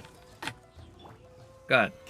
The bad aim of the enemy just kinda harmed me here because of the nature of beta, of how one uses beta.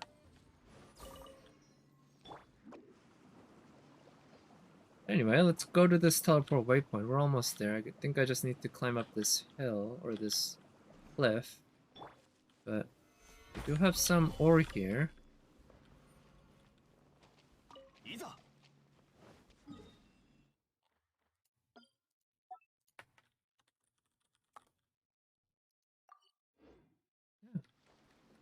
More ore spots. It's looking like at this point, if I were to mine all the ore every day, even at maxing out all the ore conversions in the blacksmith, I would build up a set of reserves pretty quickly.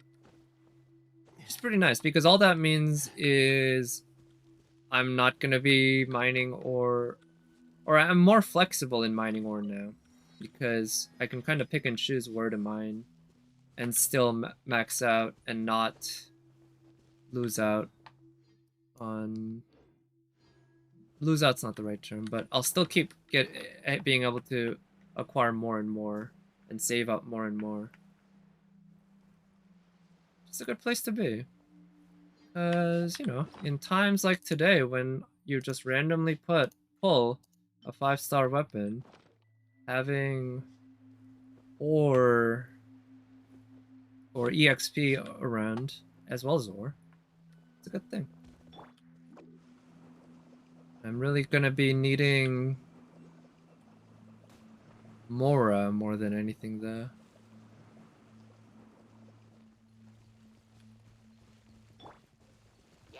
Oh. Yeah, let's do this. Healed a little, and let's heal him a lot. Got weapon and an artifact. So this place looks like very much a hilichurl area, huh? Teleport waypoint up here though, which I want to unlock.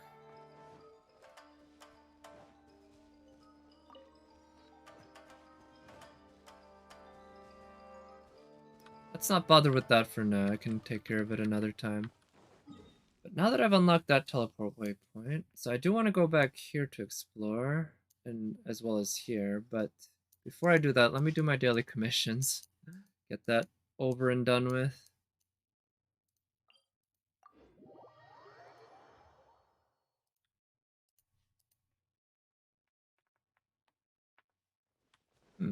So I set my commissions back to Inazuma, basically, so that I can get the achievements that I've been missing for Inazuma.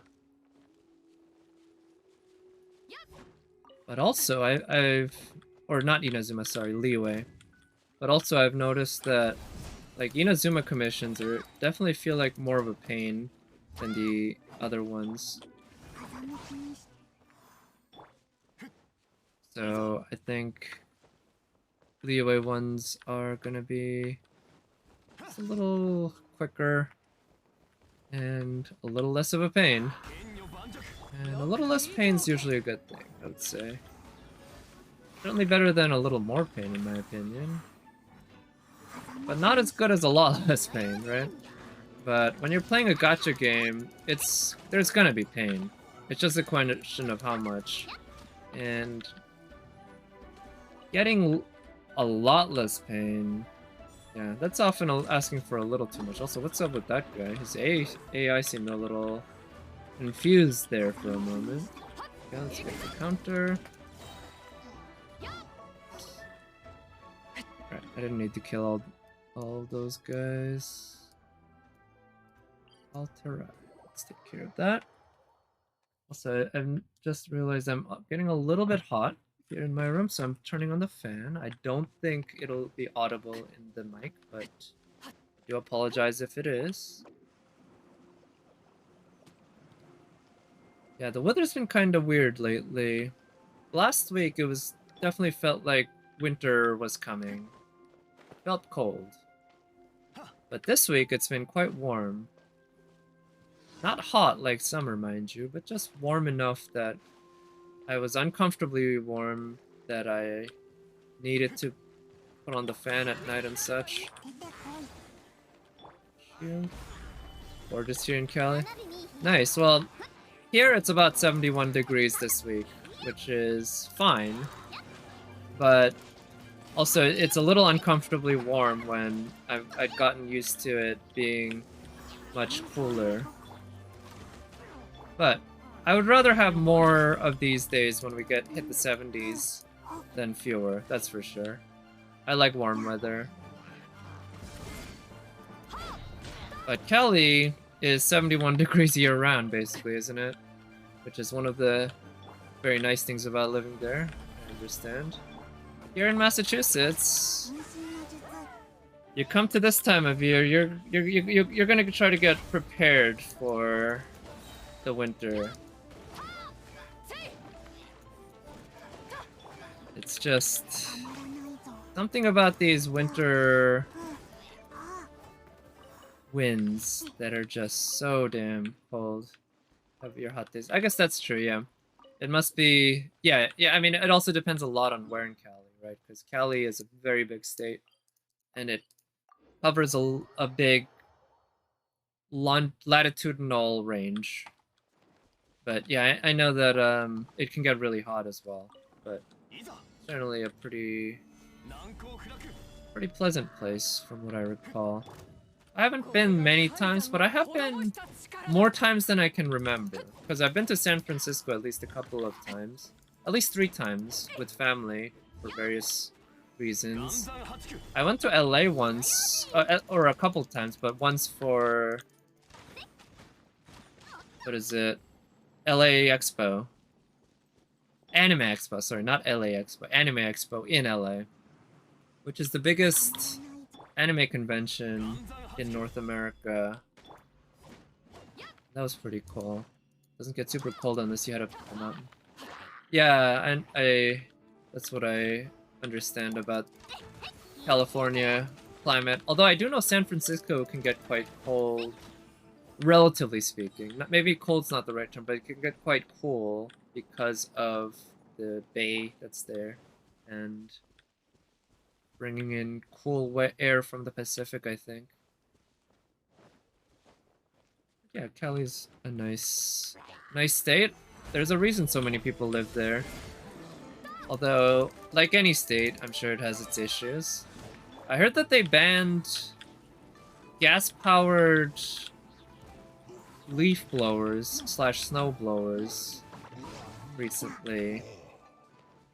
And I heard a lot of people say that that was a good thing. Everyone, actually, that I saw react to the news were like, holy shit, this is so awesome, because you no longer have to deal with gas-powered leaf blowers waking you up at 6 a.m.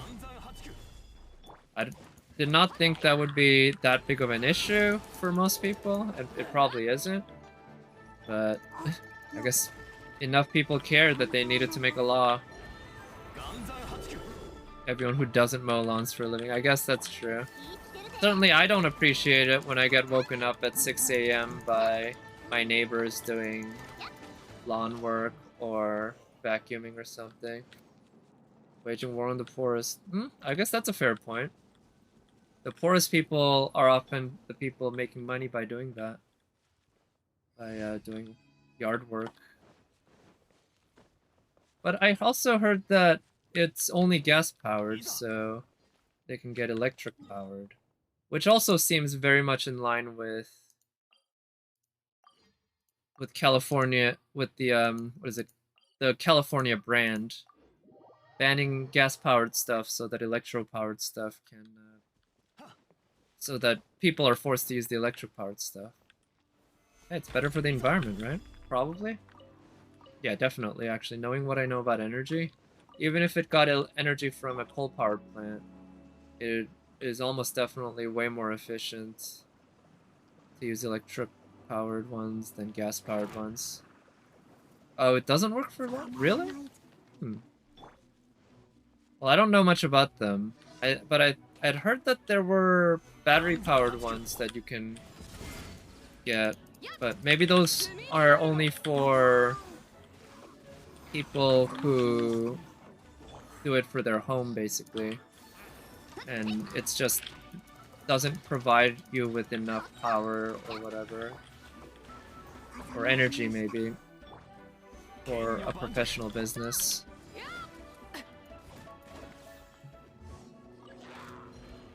Yeah, they don't last long enough. I guess that would make sense. Yeah. I could believe that. But, okay, so what else is new? California ended up passing a law that's supposed to be helpful, but ends up hurting a lot of people through unintended consequences. Never heard that one before. And to be fair, that's not just California, that's every government. Yeah. Easier and cheaper to repair. Oh, that's also a good point, yeah.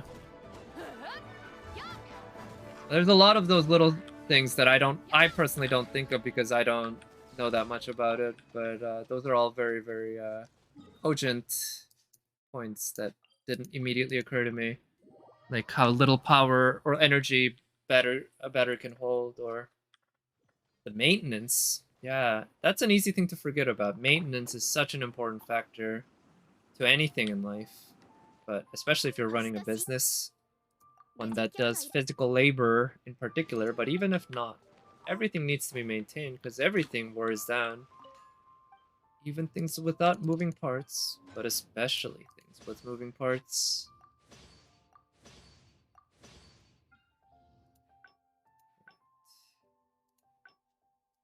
Do this. And this is sort of how I've been doing it every day. So their constituents, how they're helping. Yeah, I guess that's true. That's like politicians, I'm sure, are often motivated to pass laws that sound good or that can make a good soundbite, but when you think about it for a little bit longer than a couple of minutes, you realize that it has a lot of negative consequences. And in particular, the poor or working class poor, like the yard workers, they're not going to be quite as able to speak up for themselves as a lot of people, right? Which is unfortunate. Let's see, let's try taking her.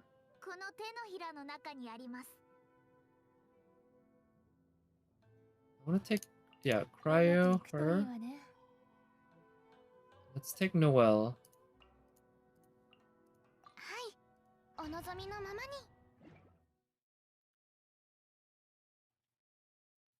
Yeah, I recall hearing also about California passing a law about... Oh shit, I didn't do the charge attack fast enough. It was about deeming, like, certain contract workers as employees. And I don't particularly have an opinion on that, I guess. I don't know enough about the issues to really... But I did hear some people comment that that also had some negative consequences for contract workers, because what often ends up happening isn't that contract workers become employees, that they just lose their job. But I can see the argument going either way. There's different people react differently, and I don't know which one wins out in the end. Oh shit, don't target her. Or do target her, don't target that. Shit. Maybe I should have taken Zhongli.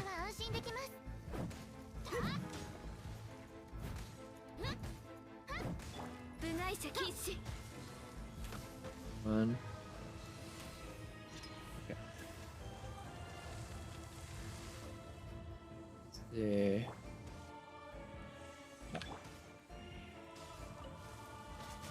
That. And oh, another one there. That. Oh, another one there. Do that. So let's get some healing in. They're full employees, so they don't get the... Yeah, I think I heard that the idea of the law was to basically counter that, right? So that contractors can't get and have more freedom. Right, yeah, it's ultimately it's kind of a trade-off, right? Like most things in life. And different people make different choices in that, and that's often a good thing, that flexibility. At the same time, I can also understand that certain times flexibility offers room for abuse. And it's, you know, I'm not gonna talk too much on it because I don't know enough, but I think are cases where less flexibility and more rigid is desirable because it limits the scope of abuse.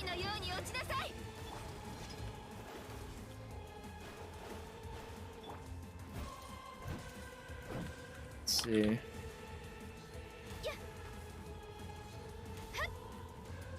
But I know that California has a reputation, and from what I understand, it's pretty deserved of being a little bit on the more controlling side on that. Which, you know, if that's what the populace in California wants, hey, that's democracy for you, right?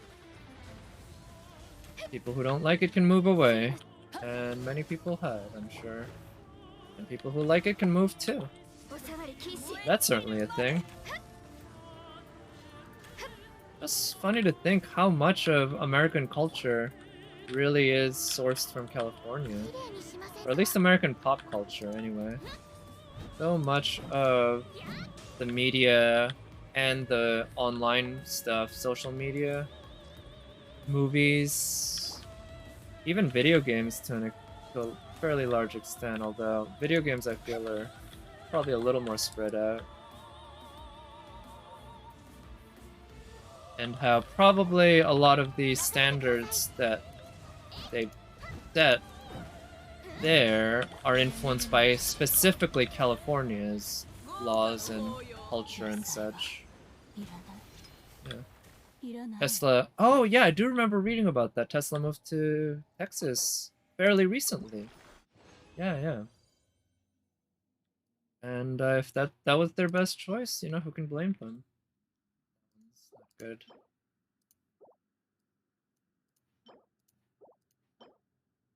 Yeah. Well, at least I got a dream solvent, and I can use these drops because they'll for Yoimiya. Alright, let's get back to this part of Inazuma. I do want to unlock the other teleport waypoints in the fog.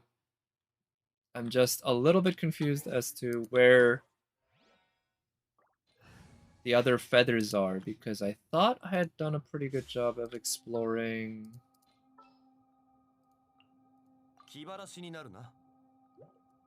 that area.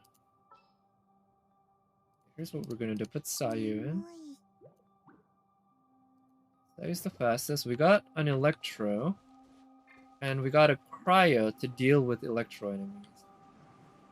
We got our bases covered. It'd be nice to have... Oh, wait. Oh, I see a feather. Not sure why that thing wasn't visible earlier, because I thought I was at the area close to it before, but I guess maybe I wasn't. Well, let's try to get this. Oh, wait. So if I want to do this, I'm gonna need to... Whoa, what? Oh, I didn't know that was a thing. I wasn't sure what the game meant when it said it prevents a person from getting lost. I just thought maybe it was flavor text that was supposed to make it feel a bit more like we're exploring an unknown area, but I guess it's actually a straight up thing where, like how Paimon prevents you from going to a certain place. If you go too much, then it just forces you back. Oh. Well, let's try making this face the same direction as the others. Maybe that's a common theme in this area too, that this puzzle requires another object, another one of those rotating things, but which is not obviously visible, because there was another puzzle like that where the piece was not easy for me to find. Wasn't exactly hard, I guess, but it wasn't trivially easy. Oh, so I guess they have one of these entries for every element that they have. That'll be my guess. I kind of wish the Inazuma combat music changed, though. Also, wait, is this Inazuma combat music, or is it just combat music? I don't remember how different they are, if they are different at all. But this is this exact same music as the other parts of Inazuma anyway. It'd be nice if we got some different combat music, because I'm sure we got different exploration music in the new island, but we're not spending all our time exploring, right? We're spending a significant portion of time combating. But having a little bit more variety while we combat, That'll be a good thing. Alright, let's do this. Was that the last one, maybe?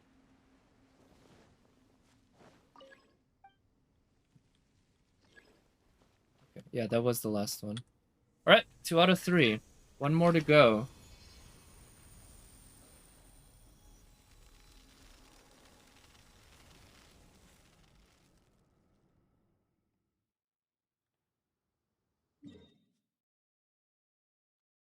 Is there a teleport waypoint? No. I'm gonna guess that there's gonna be one up here, though, because it just seems like too big of an area or too far away from the other teleport waypoints for it not to be... or for there not to be one there. Of course they weren't as strong as me. I'm the strongest. Aoshiro.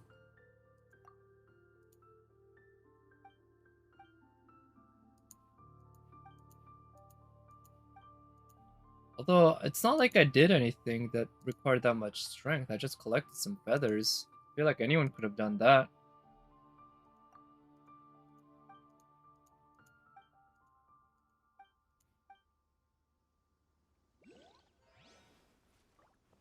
Well,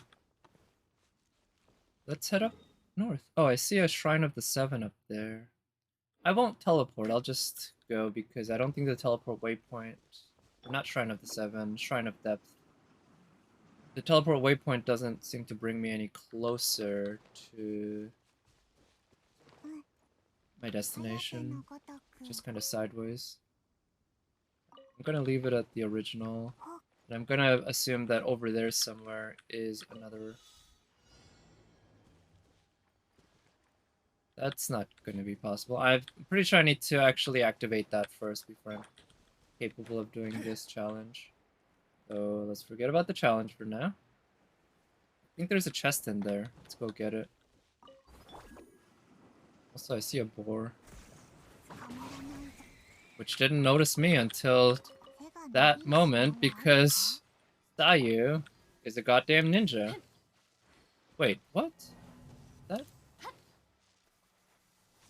Oh, it's aiming at the wall behind. It doesn't actually acknowledge this as a target. Interesting. I wonder if it also just is impossible to hit it, because I think I aimed, like, the way I aimed at it, I felt like at least one of those shots should have hit it, but none of them did.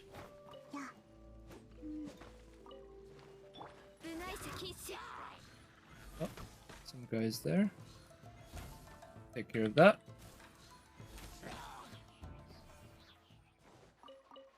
I won't bother with that for now. If they decide to attack me, I'll kill them, but if they don't, they can live for another day. Yeah?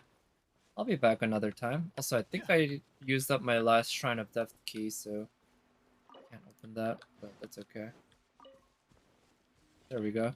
Now we should be able to do that challenge. But I'm not in a hurry to do that yet. There's a lot of shit to explore around here, huh? I'm pretty excited to do all that. Kind of curious, though, because with all the exploration, we'll certainly be getting a lot of Primogems. I'm at 363 pulls now. Plus another 17 of those. Plus another 20-something of Intertwined Fate. So, in total, we're talking almost 400 pulls, roughly.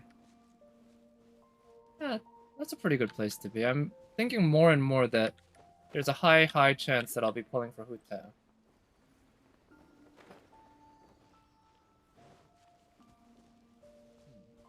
Wow, there's a whole bunch of Sealies here. Do I want to go in here? Oh, I'm guessing the tree's going to be down here. I assume that... Oh, yeah, here's Rue. Good thing I didn't keep going out. I might have gotten lost. How'd you get here before I did?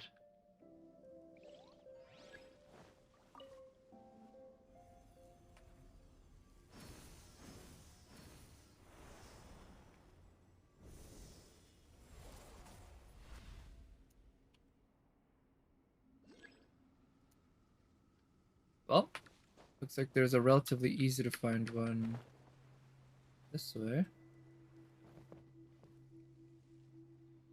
At least in the map, but Is it above me or is it below me? Let's start by going up, because it's always easier to go down than it is to go up.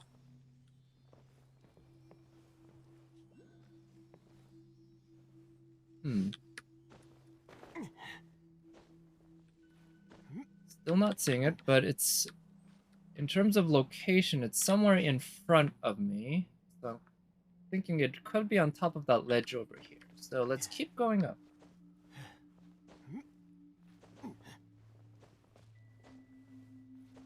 Nope, it's not on this ledge, but there are more ledges above that ledge. That's often the case. You get on top of one ledge, you find out, after all that hard work, just have another ledge to climb. That's often what life is. Until one day maybe you slip and fall. But I think I might have lost the metaphor somewhere. Okay, I'm at the very top of this area, but I don't... Could it be on top on this tree somewhere? Also, does this tree drop some sort of wood? Otogi wood, okay. That's common wood in Japan, in Inazuma. Oh, wait, I see an Electroculus in there, but apparently I don't have a way of going into it. Go around it.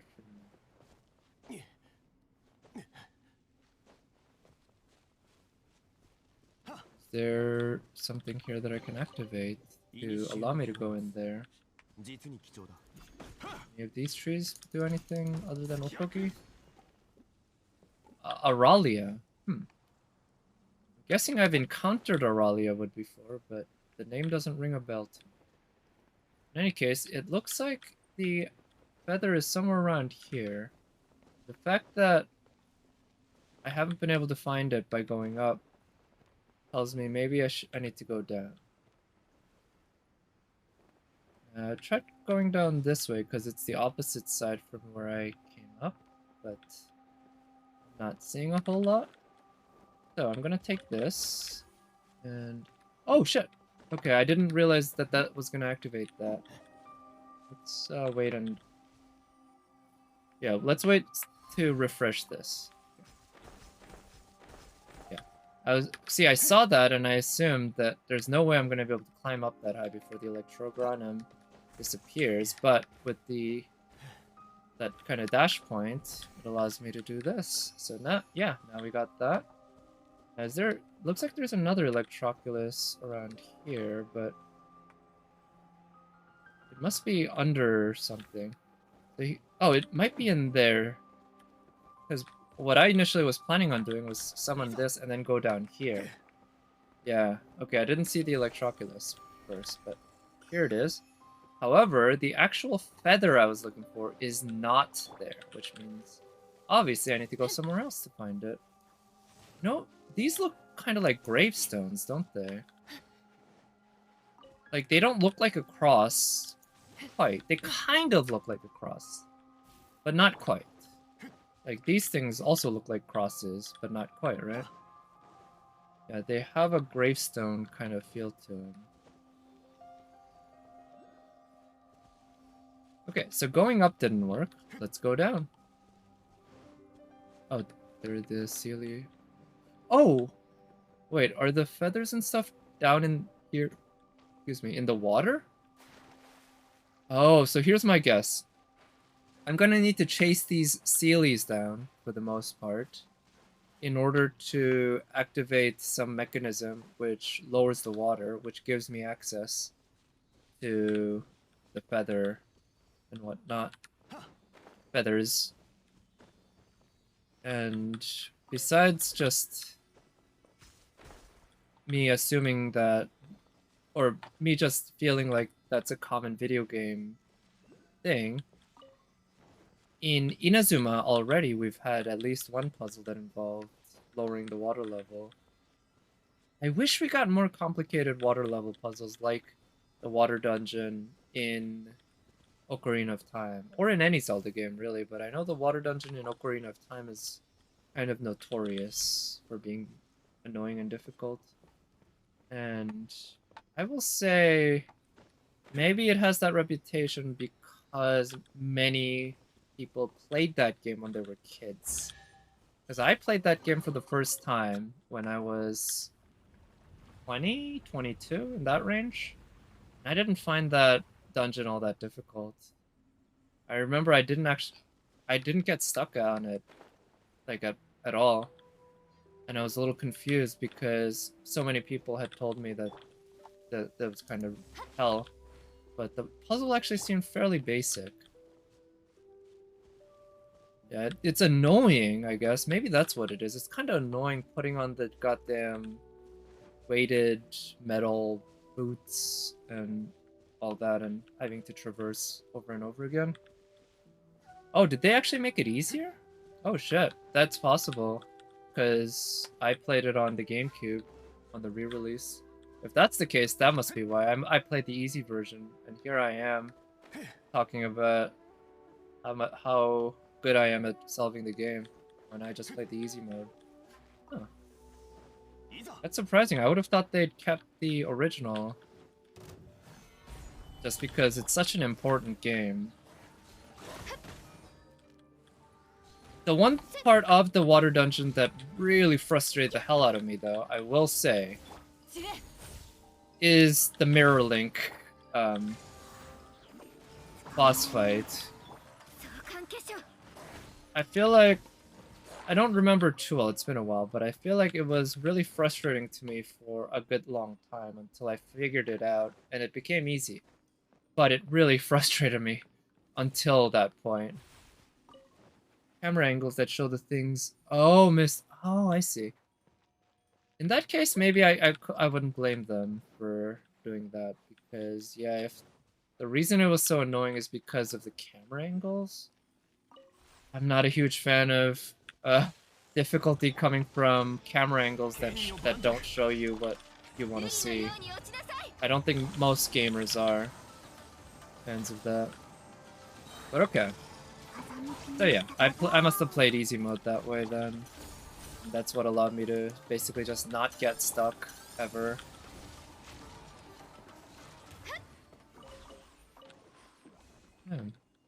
I'll say though, the first 3D Zelda game that I played was the Wind Waker. And it's possible that that's why I feel this way, but I thought the Wind Waker was a better game than Ocarina of Time. I'm guessing Ocarina of Time was a better game for its time than Wind Waker was for its time. Because the Wind Waker was essentially taking everything from Ocarina of Time and basically making it bigger, which was actually to its hindrance at various points because of just how damn big the world was. But I thought overall, with things like combat, visual style, puzzles even, yeah, I liked Wind Waker more. Hated Wind Waker. You don't like the art style? Oh, you're one of those who didn't like the art style. Alright, alright. I guess I can respect that. I don't know. I love the art style of Wind Waker.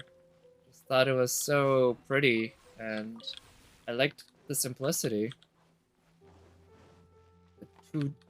The cell shading, of course. So we have some new puzzles here that I really am not at all sure how they work. Because we have these relay stones. Oh wait, so... Okay, so this is a sink. It's a target, but in order to use... Oh, okay, so here's something I just noticed. This thing connects to this, and maybe it connects down to this, and so this seems to be... Oh, I see. Okay. And here, this is a source.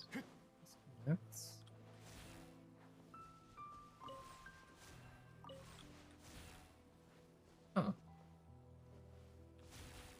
Wait, it really needs 2 relay stones to do that? Seriously? Look at this gap! Look at how little this gap is! Why does it need 2 relay stones to cover that? God. Okay, well, in any case, we've unlocked this, but... Oh, okay, I need to actually press this.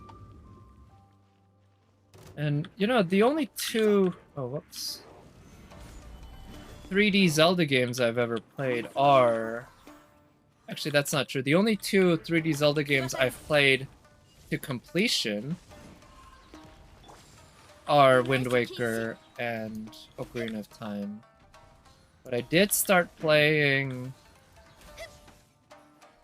the wolf one called Twilight Princess. I remember I was quite online back when that thing was coming out. And I remember paying a lot of attention to all the controversy between it getting delayed from the GameCube so that they could release it as a launch title, I think, for the Wii,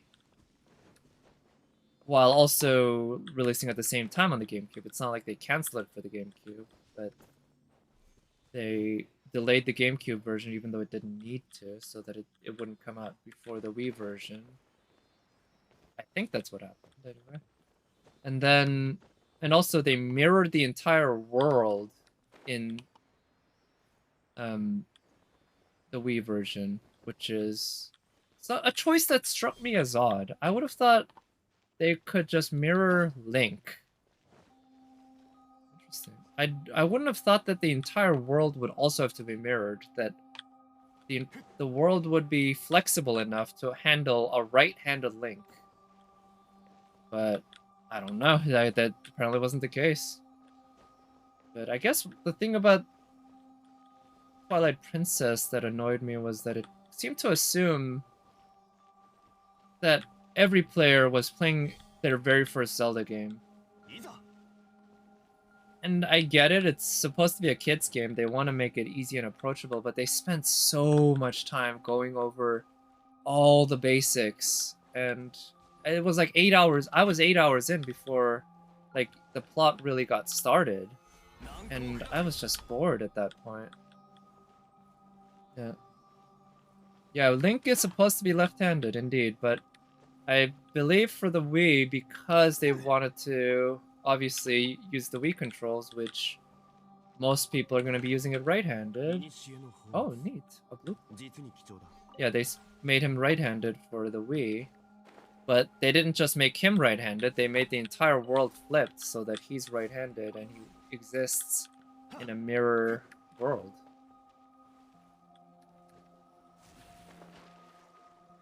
Yeah, but I would say my favorite Zelda game, and much like with Wind Waker, I imagine this, one of the main reasons that this is the case might be that it's the very first Zelda game I played, is Link's Awakening.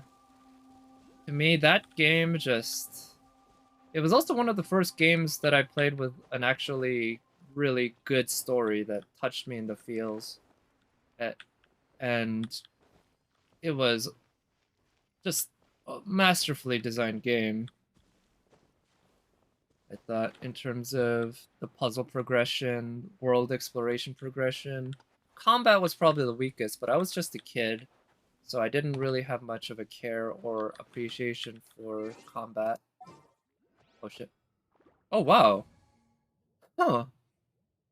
That's interesting. So I swapped, or I'm swapping my party here.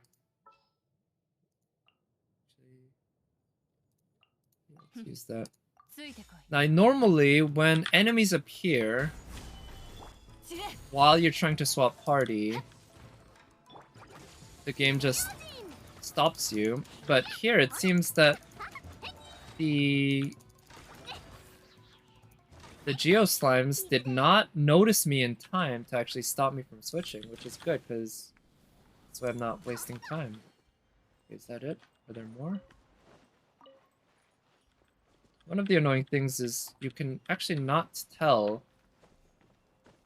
which one, or like how many there are when you see these. You just have to keep going until it actually unlocks, and that you can find all of them. But from the looks of things, 4 is not enough. There's at least a 5th. Oh, here. There's usually one that's hidden like this. Oh wait, what? Is there an order to it? There could be. It could be based on these kind of markings. Let's try. Either there's an order to it, or it could have just timed out. Or there's another factor that I didn't... Yeah, okay, I'm guessing there's definitely an order to this that I need to follow. And with 5 options, the combinations are just too high for me to do... What is it? Just do by exhaustion, essentially. So let me actually chase the Sealy. I was about to say these Sealies, because I thought there was another one, but I think this actually might be the only Sealy left.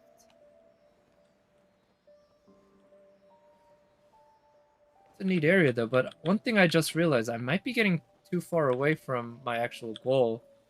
I did say earlier I don't want to get distracted by collectibles and shit, but I think that might be exactly what's happening here. Because I came here with the belief that I needed to unlock this stuff in order to get the next feather, but maybe I need to go back. But I also just noticed that in the minimap, the feather appeared, so maybe I'm actually on the right track, because according to the minimap, the feather might be behind that door. Or maybe down here somewhere? No, doesn't look like it. Let's kill these things first. Also, I see a chest, but I don't need to get that yet. Come on, Yoimiya. Thank you. Good. And let's use our burst. And we can go in with Sayu. Let's refresh that shield. That. Okay. Where are you aiming, Yoimiya? Seriously? The guy was 2 feet behind you. Where are you aiming? Oh, what is this? Oh no, that's a target as well. So if I put...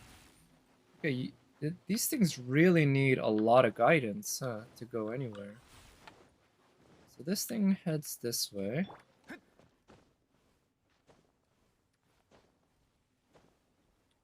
And that. Pick up my stamina, get back up here. Okay, so this thing is a source.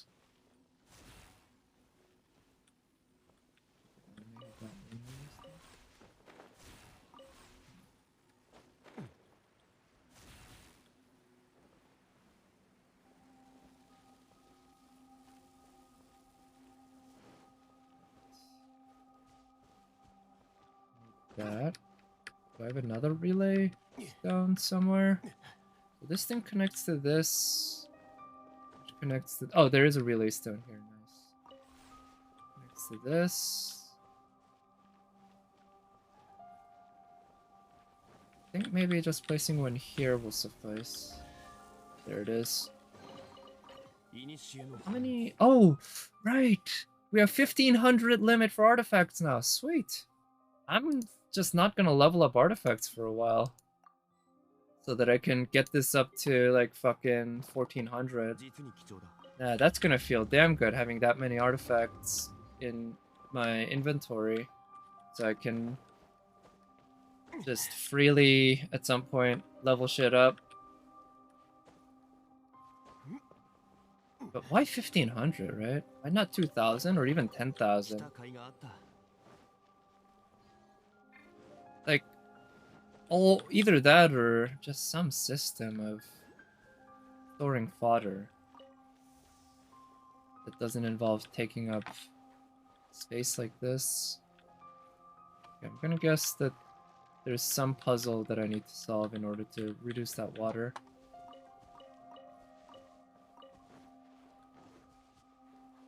Wow, this area is really cool. This is one of the better puzzle / dungeon areas in the game so far. And Inazuma's had plenty of those. The ship in Seirai Island and the underground area on the main island in Inazuma. They they definitely, or they both have stuff around that make it feel like it's actually a real dungeon in a real game, not just like shit to take up time while you're playing this gacha, while you're in between farming sessions, basically in a gacha game. It feels like real thought and care went into creating these environments and puzzles for you to solve. It's just kind of a shame that you do it once and it's gone, unlike all the arduous farming shit that you have to do. But to be fair, that makes it no different from a real game where, yeah, in most real games, you only ever solve the puzzle once, and that's it. Right? The puzzle doesn't reset itself into another puzzle. It's not a part of something you expect when you're playing those games. So it's not like Genshin is denying us content that normally you would expect. I'm not sure where that one Electroculus is, but let's not worry about it for now. Try going here. Okay, this is where I entered. Oh, wait, what's this place then? Is this where it had the 3 pyro... Not 3, 5? No, it's not. Oh, no, this is... Yeah, so we see these murals. Oh, wait, open? What's open? Star-shaped gem to light up the star-shaped picture on the mural. Oh, so okay, so they are part of a puzzle that we can interact with, but I don't have the items right now. So yeah, let's forget about that for now. I'm gonna continue going this way, just because I don't think I've fully explored this here yet. Yeah, I don't know what this thing leads to, but I want to find out. Looks like it takes us close to a teleport waypoint, though. I'll probably end up teleporting back to the fog area. Trying to get the feathers that way. Okay, more artifacts.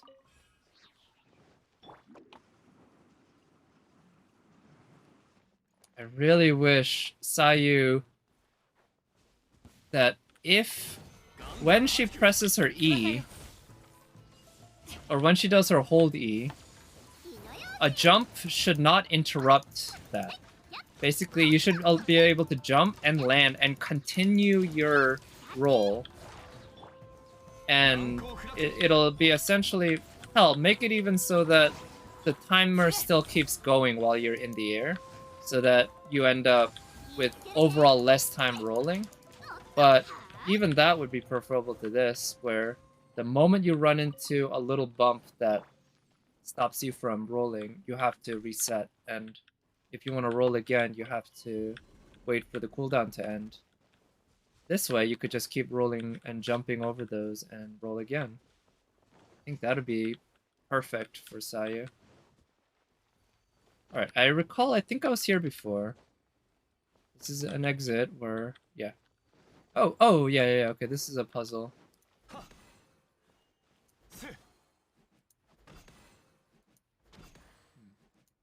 I'm gonna set this to 3. Because I recall the other parts were up here, and I thought I had them all matched up with some number. I don't remember what. Guess not. If it's set up at 3, then what we want to do...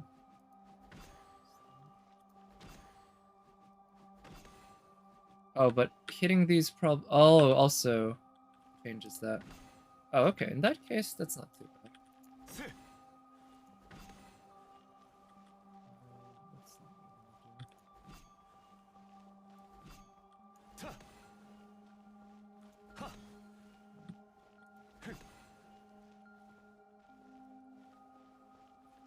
So that's 3.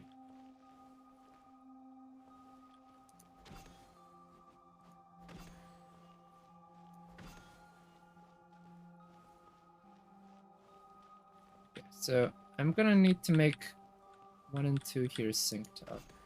I'm gonna make this work. There we go. I wanted to get them matched up at 3s, but whatever. It doesn't care which number you have. It just cares that they're all the same number. So, fuck it. I'll do what works. Oh, while I'm here, let's get the one challenge done.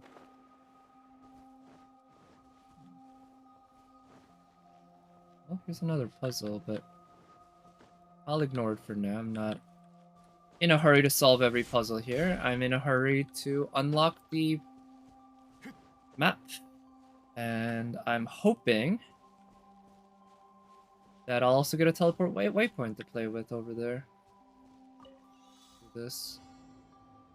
There's no way I'm gonna get there in 30 seconds without this.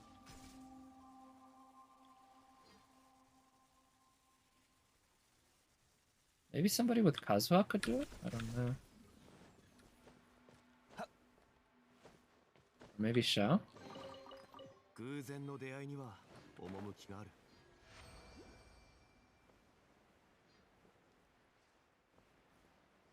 I'm gonna go back to the tree and just check if maybe I've already touched all the feathers. It looks like I might have. I see 3. I wasn't really keeping count. At least the game gives you these notifications telling you, go touch that or go look for that. I'm not a huge fan of that kind of UI style, but it's given the kind of how confusing this can be, I would rather have it than not. Yeah, there is a teleport waypoint. Sweet. I'll navigate to it, but let's watch this cutscene first.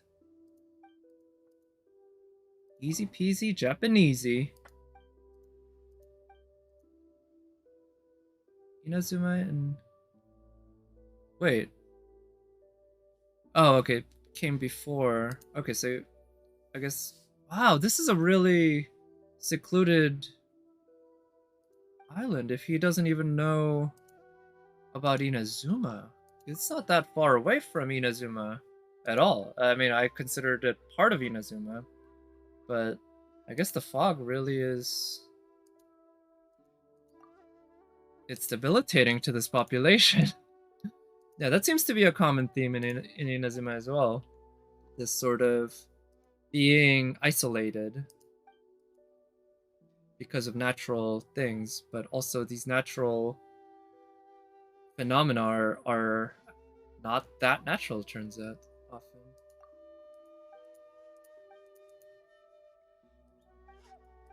There's some sort of ceremony. Return to the ceremonial site. Well, before I do, I'm going to unlock this teleport waypoint, which seems to be above me, I think. So let's just start by climbing this rock here.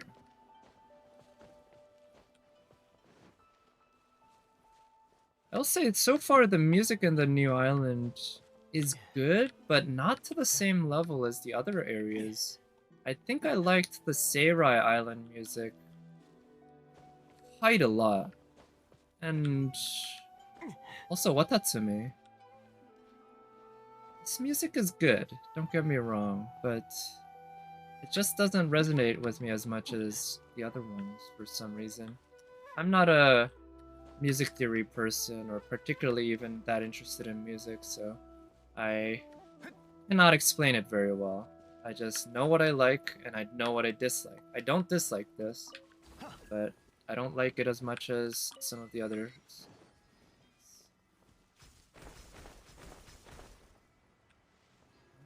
Anything in here? Looks like... Oh wait, I was here already. Yeah, this is where I picked up the Electroculus, but there's another Electroculus around here. Or at least in the same vertical space. It must be way the fuck down there. But we do have some ores here we can pick up.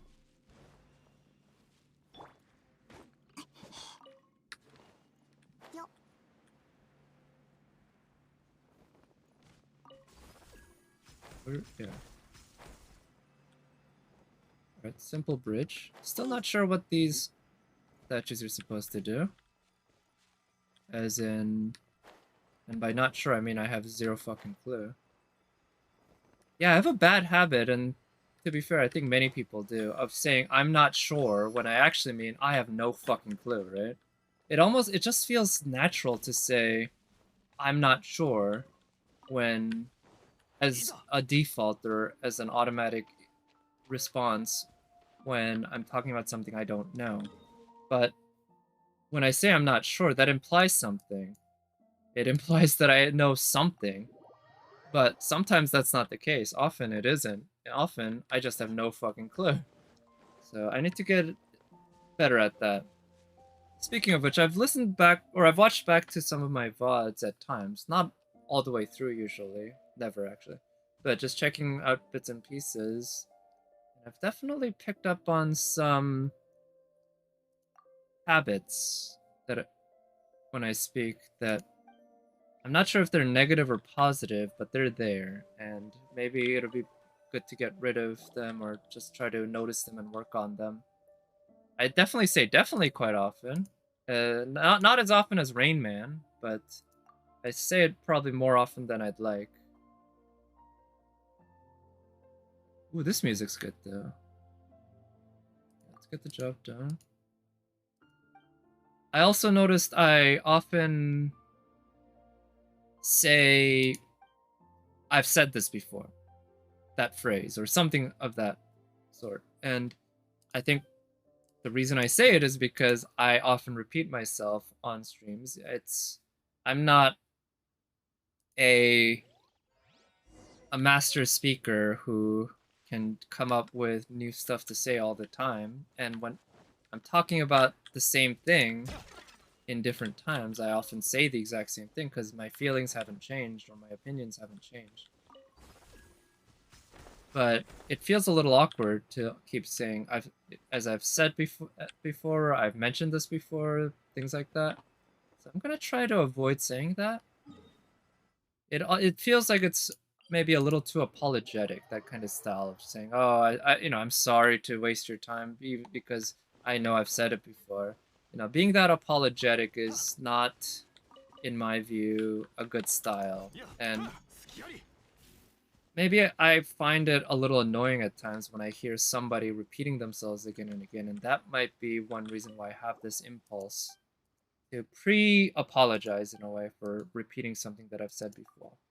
But that's something I think I would like to try to reduce. So I'll make an effort out. I'll try to notice. And we'll see how that goes. It'll be an experiment. Don't quite know what to expect. Yeah. 2 round trips. Okay, so we might be getting to the end of this quest, which I hope, because we've unlocked all the fog areas here. Okay, so we end by going all the way back to Mesumita, I guess? I hope so. Now today is light slash ballad slash gold day. I don't think I particularly need any more of those. So how am I doing in terms of weapons? What does this use again? Oh, this one's today. Huh. I might want to farm more of those. I don't know how I'm doing in terms of those materials.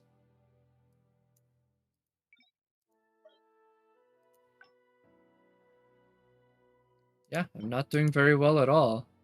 Yeah, I'm definitely gonna have to farm more of these.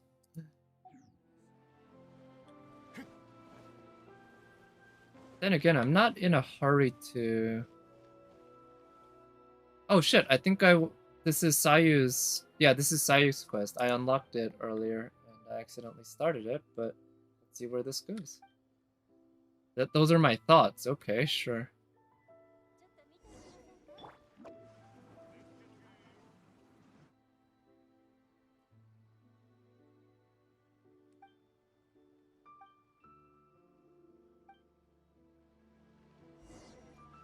Okay, so I guess as long as I don't follow up on all that stuff.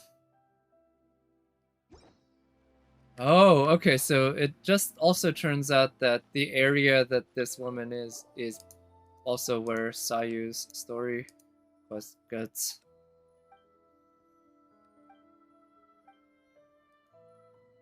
Wait, what? What happened? It's gone. What happened? I'm so good at storing stuff. I've literally never lost a single item that I've collected. And I've collected some shit. Like, I collect mushrooms and mints and pine cones from the ground, and not a single one has ever been lost. But now all of a sudden I need this one important item, and I lose it? Kind of bullshit. Very much out of character. I think this is a major plot hole. This is very much not what I expect from the Traveler's character. She is very conscientious and very good at collecting things. Like, she should be a fucking museum curator or something. Because her organization and just collecting skills are second to none. Chronicles of the Sea Fog. Sweet noise.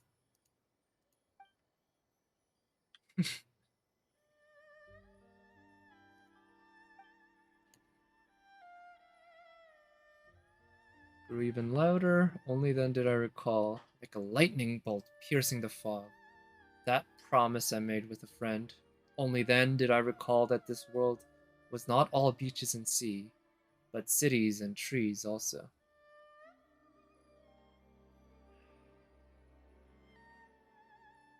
I think it's good enough for a 4. Maybe even a 6. It's you know, the grammar's fine, but good enough for a 4.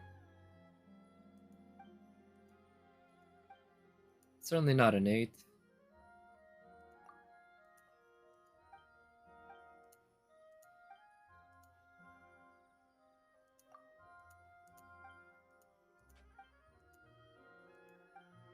Okay, I guess this quest continues, huh? But we ended this one chapter. Wait, what? Is there more? I guess there is more, but maybe it's not unlocked yet. I do not know. I will...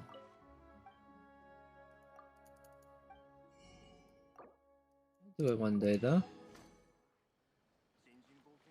I'm sure. That'll be a thing. Look at the map. Oh, also, I should go... the Sakura tree, because it looks like... Yeah, I collected even more of those just exploring the new island after I'd spent all of my previous ones unlocking more levels here. Hope I can unlock the new Serenity Teapot realm soon. I'm at 37 now, though. That's pretty nice. Another level of that. Oh, another one of those keys. That'll be nice. Okay, so here I'm not expecting anything because the last 2 things I pulled were a 5-star and a 4-star. So, there's basically no chance of me getting anything other than a 3-star here. But hey, basically no chance means there's a chance. But basically no chance also means most likely it's not happening. And it didn't happen. Which should come to the surprise of no one.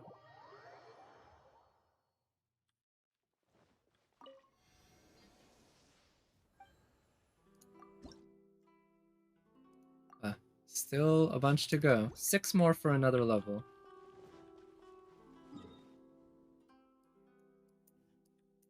So let's see.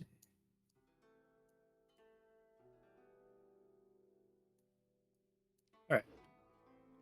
Guess what I'll do is spend my resin doing weekly bosses. I'll do 2 weekly bosses, and I'll also spend my condensed resin doing the weapon domain for ascending this brand new 5-star weapon that I got that I feel so happy to have gotten.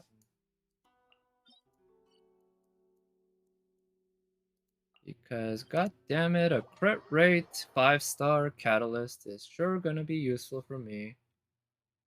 At least I can slot it into Mona. Slot it in for Mona.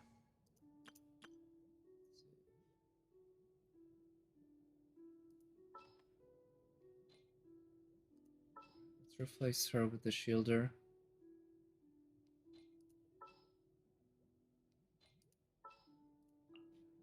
And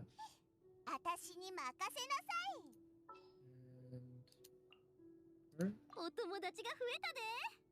Yeah, why not? This should do just fine. Double healer, double shielder, double cryo, and all female.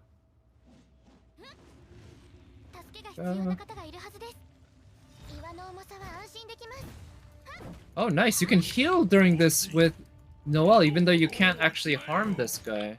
That is very good. I like it.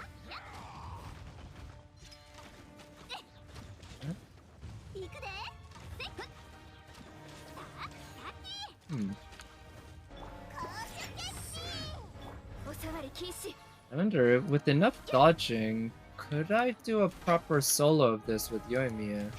I would need to just not get hit ever, essentially, and this is a damn tough fight to do that in, at least for me. Because Yoimiya doesn't have a shield or healing. But of course it's doable. It's just not something I think I have the patience to do.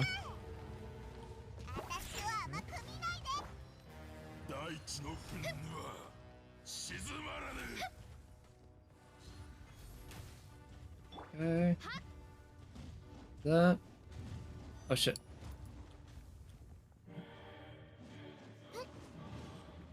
Go.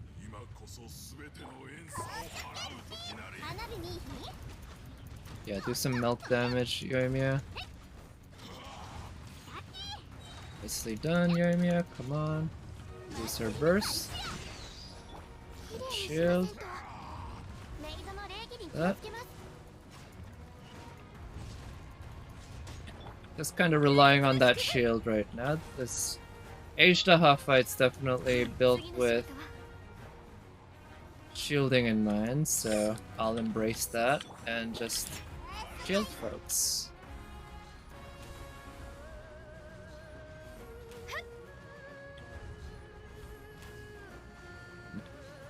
Really too bad you can't harm. And I missed the opportunity to skip the cutscene by using a charge attack with a claymore. I'm really glad they didn't fix that bug though. I hope they never do. It's just a very nice thing to have, being able to skip those. Just by, oh shit, I went to the wrong place.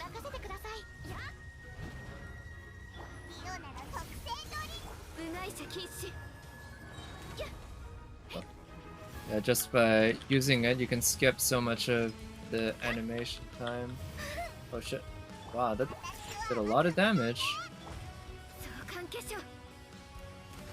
Alright. Easy enough with Ganyu.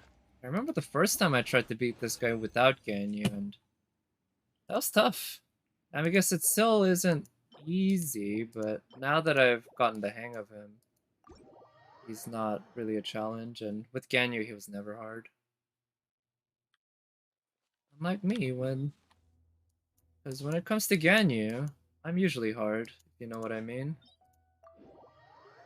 Alright, let's take care of Child. And let's just take a easy enough team, but how about instead of this?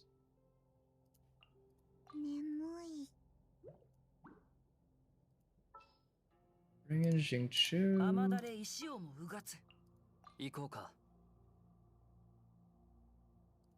Why not? This should work all right. Okay, 6-hit combo here. Yeah, I think I prefer fighting this guy with melee than with with the bow user. Like, the bow user is fine, but there's something more satisfying about getting up to his face and combating him. And I feel the same way actually about Magokenki. Like, the bow works okay against Magokenki, but melee attack is both more satisfying and I feel more effective. Okay, shit. Okay, good, got you.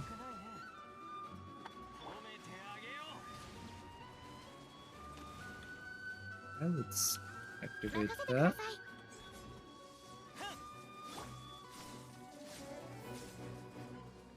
Let's do that. That.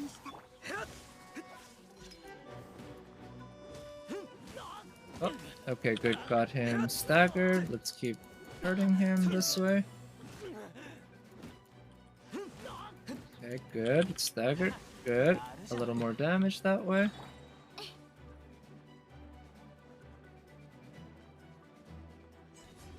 Okay, let's put up that shield. To get his energy up. Ooh. Oh, I was worried he was gonna do that combo. But I guess not. There we go.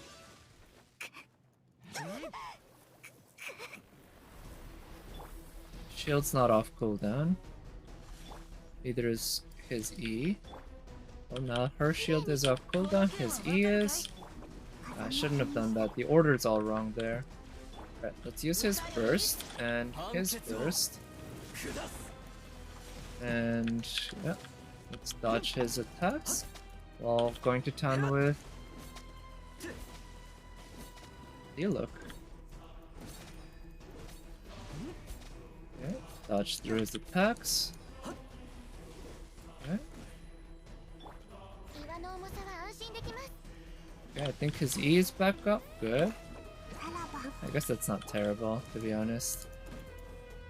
Swirling the Hydro isn't as nice as swirling the Pyro for my purposes, but swirling the Hydro still gives you extra damage. So why not? Alright, no billets, I guess.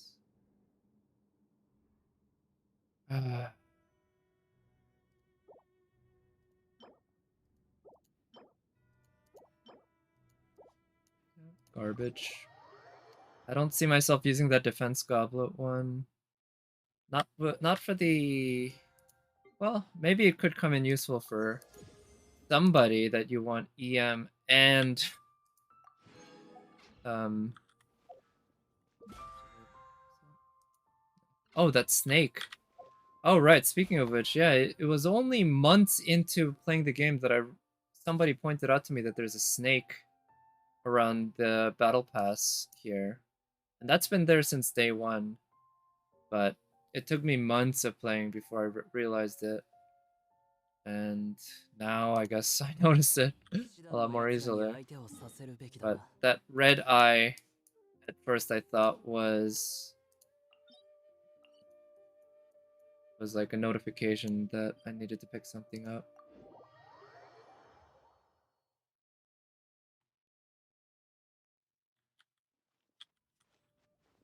Teleport in.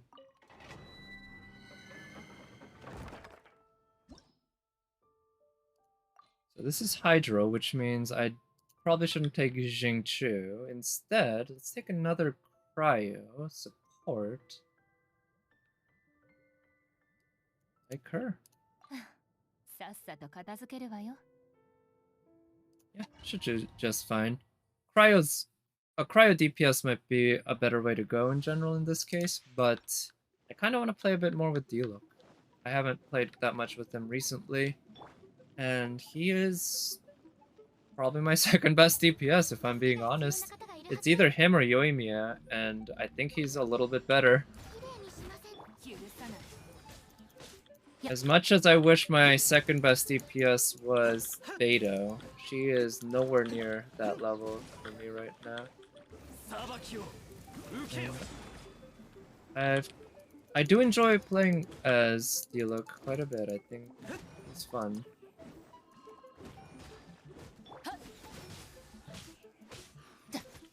use that actually. And put that shield. And make sure to use his E. Extra cooldown on this domain is just so annoying.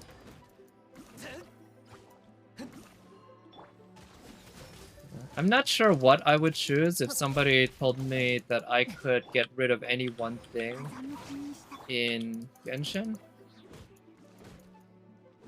But the effect of this domain would certainly be on the short list of things that I'd consider heavily.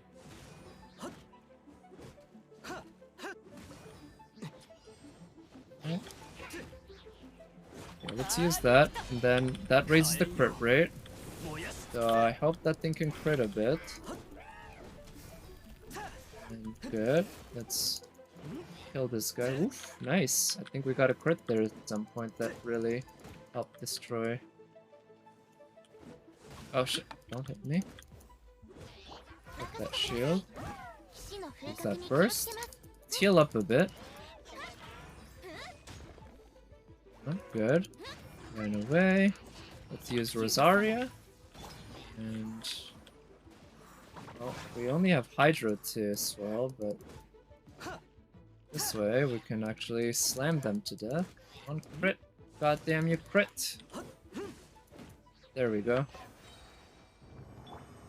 Alright, if I brought Ganyu, this would have been over in like 45 seconds, but...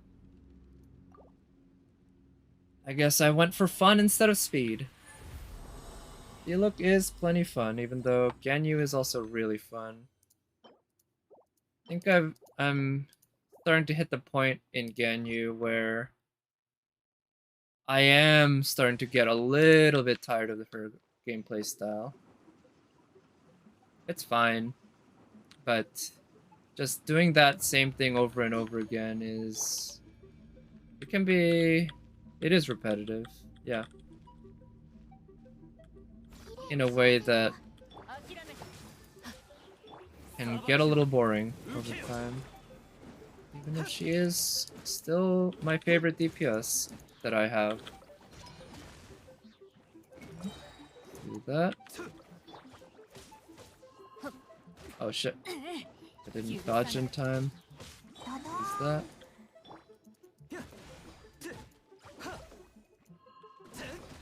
Alright.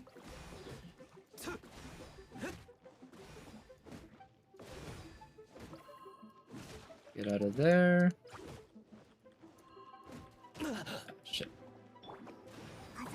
Swirl there. Let's use that. Get some healing in. Thank you. Do that and that. Raise the burst or raise the crit rate. Okay, good. And now that we have some pyro to play with, let's try to eat through this guy's shield. That. Shit, got hit a bit.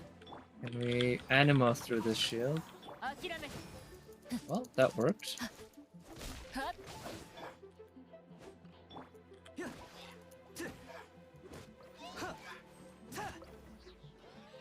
Okay, let's do that. And oh shit! It's annoying. Here. Use her burst. We'll get some geo damage on the shield. Too bad I can't get healing. Can we swirl this? Well, we can, but can we anima through the Hydro shield?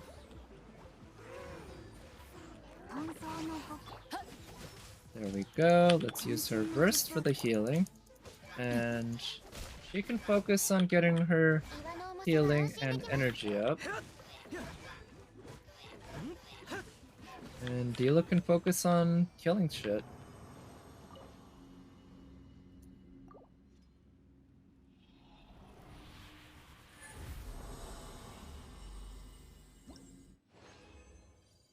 Ooh, 3 of these drops. That's pretty good.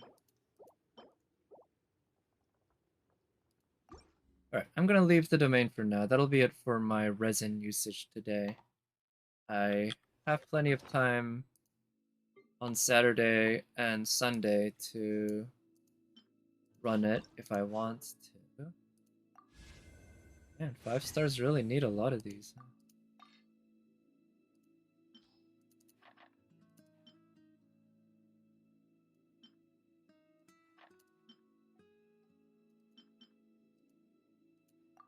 A lot of Mora too. 4% crit rate. Oh, I haven't exactly enough.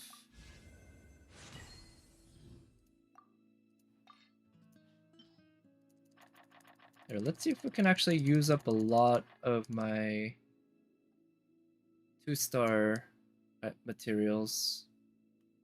Yeah, I want to make it so that I use more of the 2-star materials than I use of the 3-star materials, because I have way more of the 2-star materials than I do of the 3-star materials. Ultimately, it doesn't make a difference, but kind of like seeing the numbers a little more even. So I need 9 more of those. So it's going to require a lot of farming. Wonder, how do these stats compare? This 457 with 27% crit rate. 510 with 27% crit rate. So the crit rate's almost identical at this point, but the 5-star weapon still has less attack. But once it hits level 80 even, I think it'll have higher attack than the Solar Pearl. That'll be pretty nice.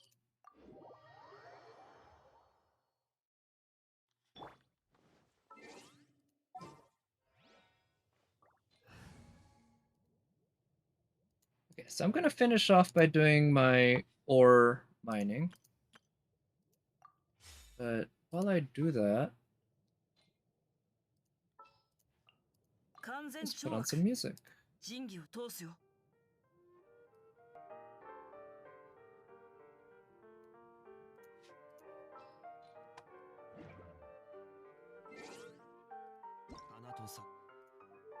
Do that.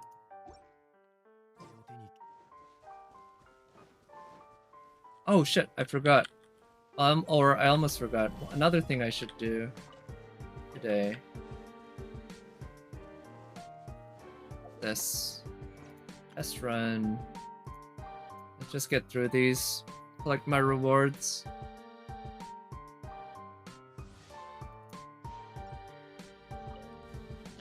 So I've played with Tartaglia enough at this point from his prior test runs, as well as just certain events allow you to use characters you don't have, and that included Tartaglia at certain points. So,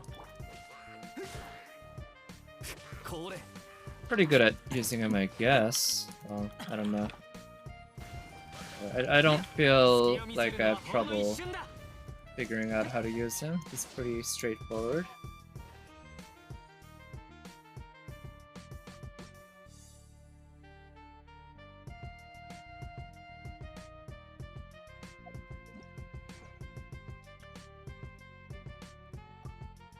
Let's do all of these now. Ingguang I don't really use, but I know enough about how she works. Good ER. Archaic Petra. Gaining an elemental shard, crystallize, gain a 35% damage bonus for that particular element. For that particular element. Does that mean it can never be Geo?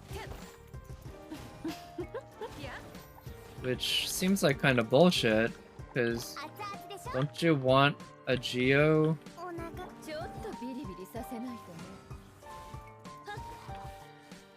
Yeah, don't you want a Geo character, a buff?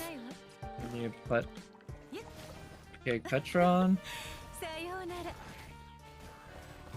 But I don't know. I don't know enough about how all of these things work. Like Lisa. Lisa I really know very little about how to use. Maybe I'd like to experiment with her at some point, but not now. Perhaps once I get more constellations on her. Yeah, maybe once I hit her C6, it would feel good too.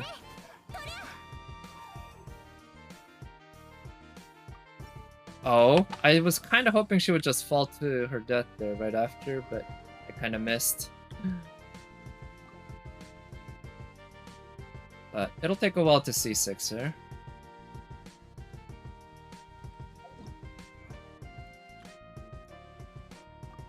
This dude I haven't used in a long-ass time. But I know all too well exactly how it works. He works because he used to be my main DPS before I had a single 5-star. He was my guy.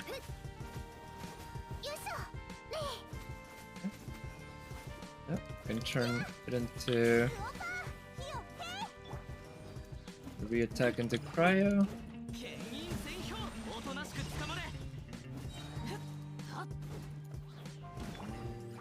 Use her burst. Oh shit. That was just in time to get hit by the burst. Or hit by the... I exited my burst just in time to get hit by the enemy attack. Yeah. Look at that melt damage.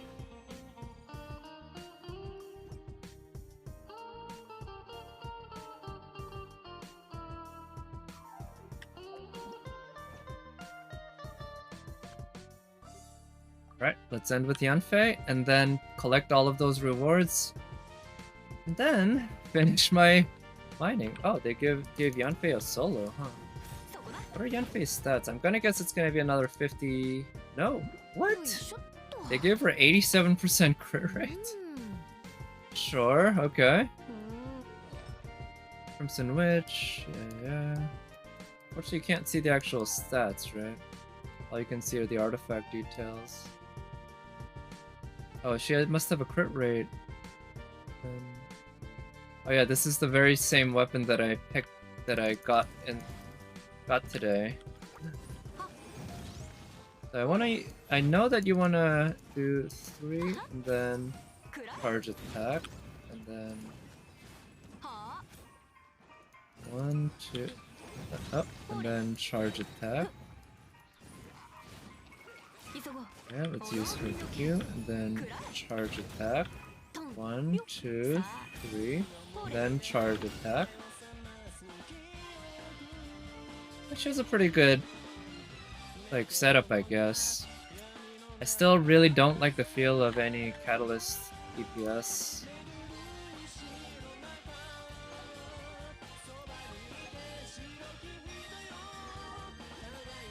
Just got all of that. Oh wow, already spent all that.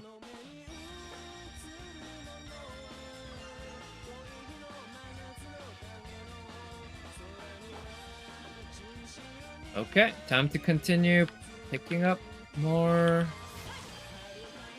ores.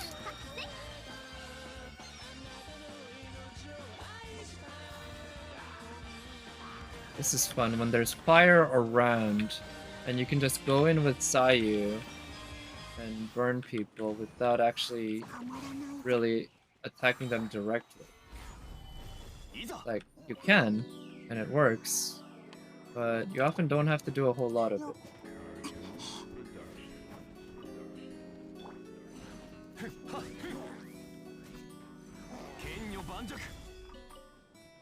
Nice. Actually, you know what? I'm gonna kill that guy because there is a chance. I don't know how big the chance is. It's fairly small, but there is a chance that he drops an artifact. Yeah. Sadly, it was so small. In this case, it didn't happen.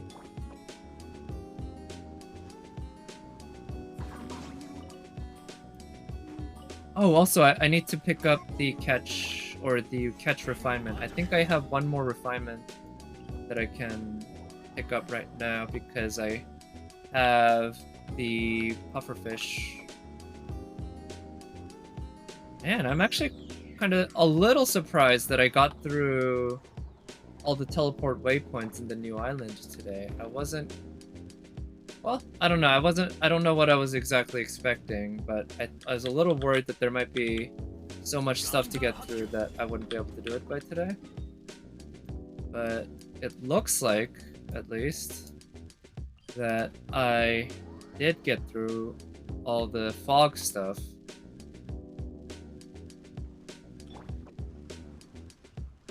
Which is about what I wanted. It took a few hours though, to be fair. It's not like it was just like bam bam, everything's done. Now, I wasn't exactly quick, but It probably took about an hour and a half in total, given it's not the only thing I was doing. Right, and we're a little over 3 hours now. So maybe about half of that was Madman. What are you talking about? What's so mad? Oh, still farming the crystal ore? Yeah, it just feels like a waste not to pick them up when they're there, right? Plus, look at how much EXP I have because of getting this weapon, Lost Prayer. I used to have over 1,000 of these, now I'm at 680. It'd be nice to get that back over 1,000, you know? Always good to have reserves. Although, to be fair, I have this many of these and this many of these, so it's not like I'm gonna be unable to max out on my daily ore to EXP conversion anytime soon. It'll take me... Let's see. It's 140 of those chunks each day you can convert, which means obviously every 10 days it's 1,400. So roughly 20 days, let's say roughly 3 weeks. I could go about 3 weeks without mining any ore before I run out. Assuming I max out my conversion every day. So, you know, I guess it's not that big of a priority when it comes down to it. If I miss a day or two, not a huge deal. To be honest, I think I should prioritize the artifacts more. But I don't know. At this point, the ore is one of those things that it's just one of those things I do, I guess. It's become automatic for my daily Genshin grind, along with just burning on all my resin and doing my daily commissions. But I should probably optimize a little bit so that I do a little less ore. So for example, how about this? I'm gonna ignore this ore. Those ores I know for a fact just take an annoying amount of time. And I'll also optimize a bit with my artifacts, because I know there are artifact spots that are way more efficient than others. You can get to them quicker, and they have more at once. Did I collect all the artifacts? Or like 100 spots already? It's possible. Let's actually check here.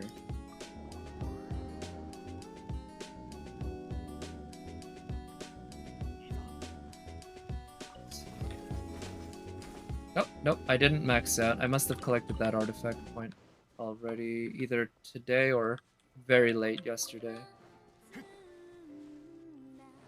This is a fairly easy and good spot. It's 4 spots, pretty quick, and a fishing spot here too, in case that's something one is looking for. Oh right, this is Final Fantasy X song. I forgot that. I was listening and I had to check where it came from. It's a good one. I think... Yeah, this was the theme song. Yeah, Final Fantasy X, the love song. I remember being very confused about a lot of that game. Maybe I should replay it at some point. I remember feeling like the story didn't make a whole lot of sense.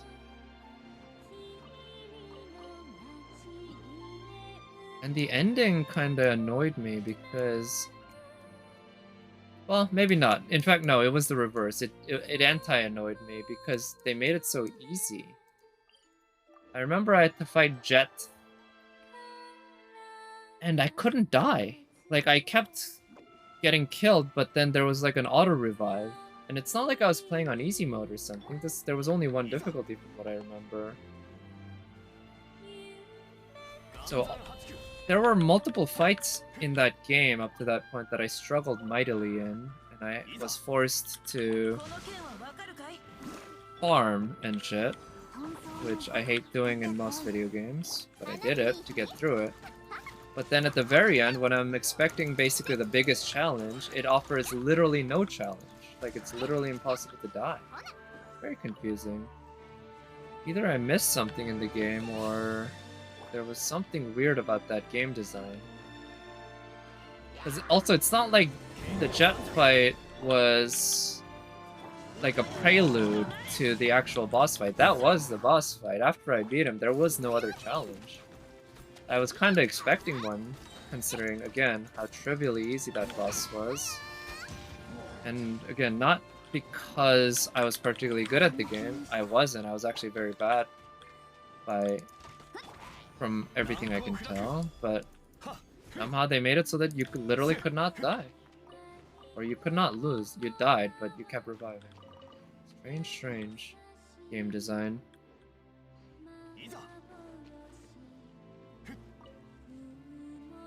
Let's see. So this ore... Maybe in the future I'll avoid this one. This one's kind of far away from other teleport waypoints. These two are fairly easy.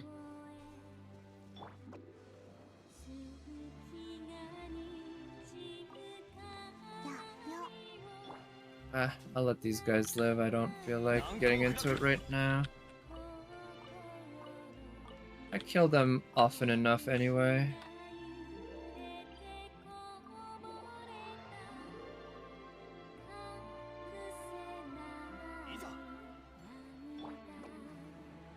Yeah, these ones are super close to the teleport waypoint. But unfortunately, they're on the opposite sides, so basically you have to go, collect, and then teleport. Which, to be fair, if you're near the area, the teleport takes less time than normal. Then you head up north.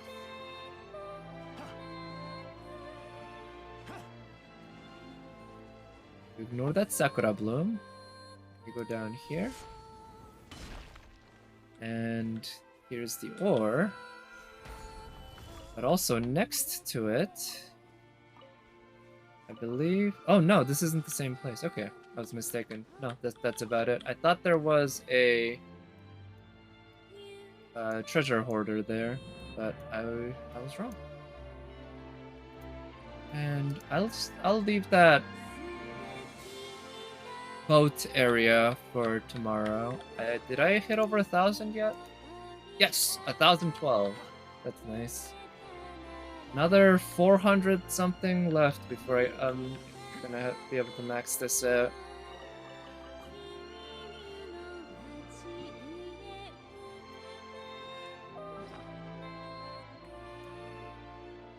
$235, $22.36. Number's not as high as I would like, but like I said, I have enough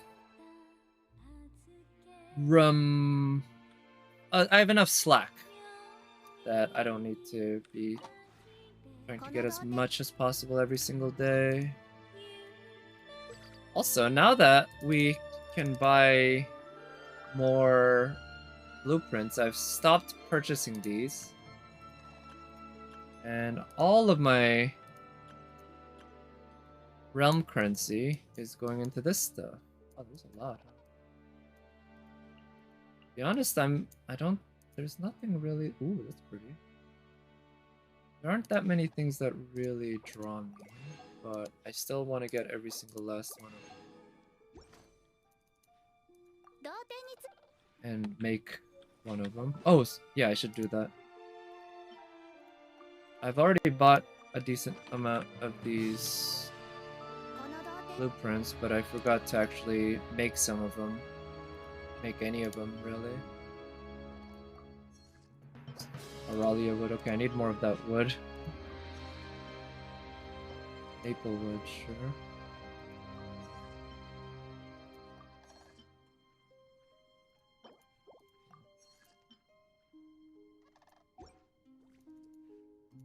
Alright, I guess I'm gonna need to do some wood resume called lumberjacking, I guess.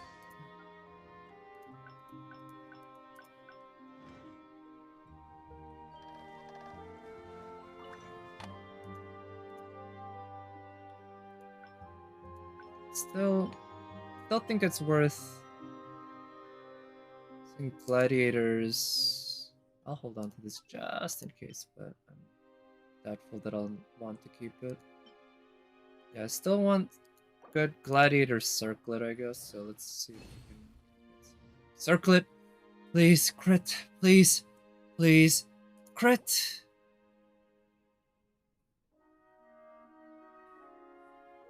Nope. That's not crit. I don't see a crit there. Not even a substat.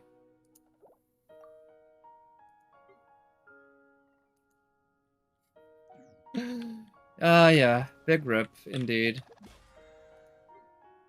But it's about what we expected. Right? It's normal. Anyway, I think it's about time to end the stream. Yeah, done my daily stuff. I'm gonna teleport to Inazuma City. I guess next coming days, yeah, gonna do some more Genshin and got Space Ishtar to look forward to. I think that's just a couple days away, maybe Friday, Saturday. Definitely doing polls. I don't know if I'll do polls day one. I think I will. Yeah, I'm actually pretty excited. I'm surprised. I wasn't expecting to be this excited about Space Ishtar because I'm not that huge of a Rin fan in general, but she's really pretty. She's a great meta servant, and I haven't pulled in a while, and I have a lot of pulls to use, so I'm excited about that. I'm gonna go ahead and try to do that day one in my NA account, and then also in my Korean account. It hasn't been announced in Korea yet, but of course we're expecting it within another week. What is it?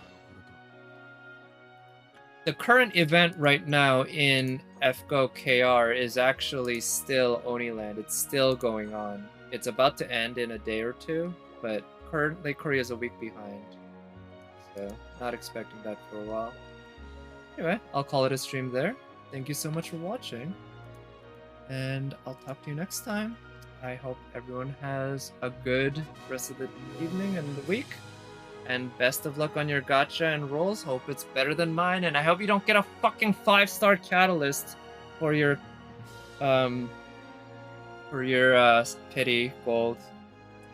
Bye.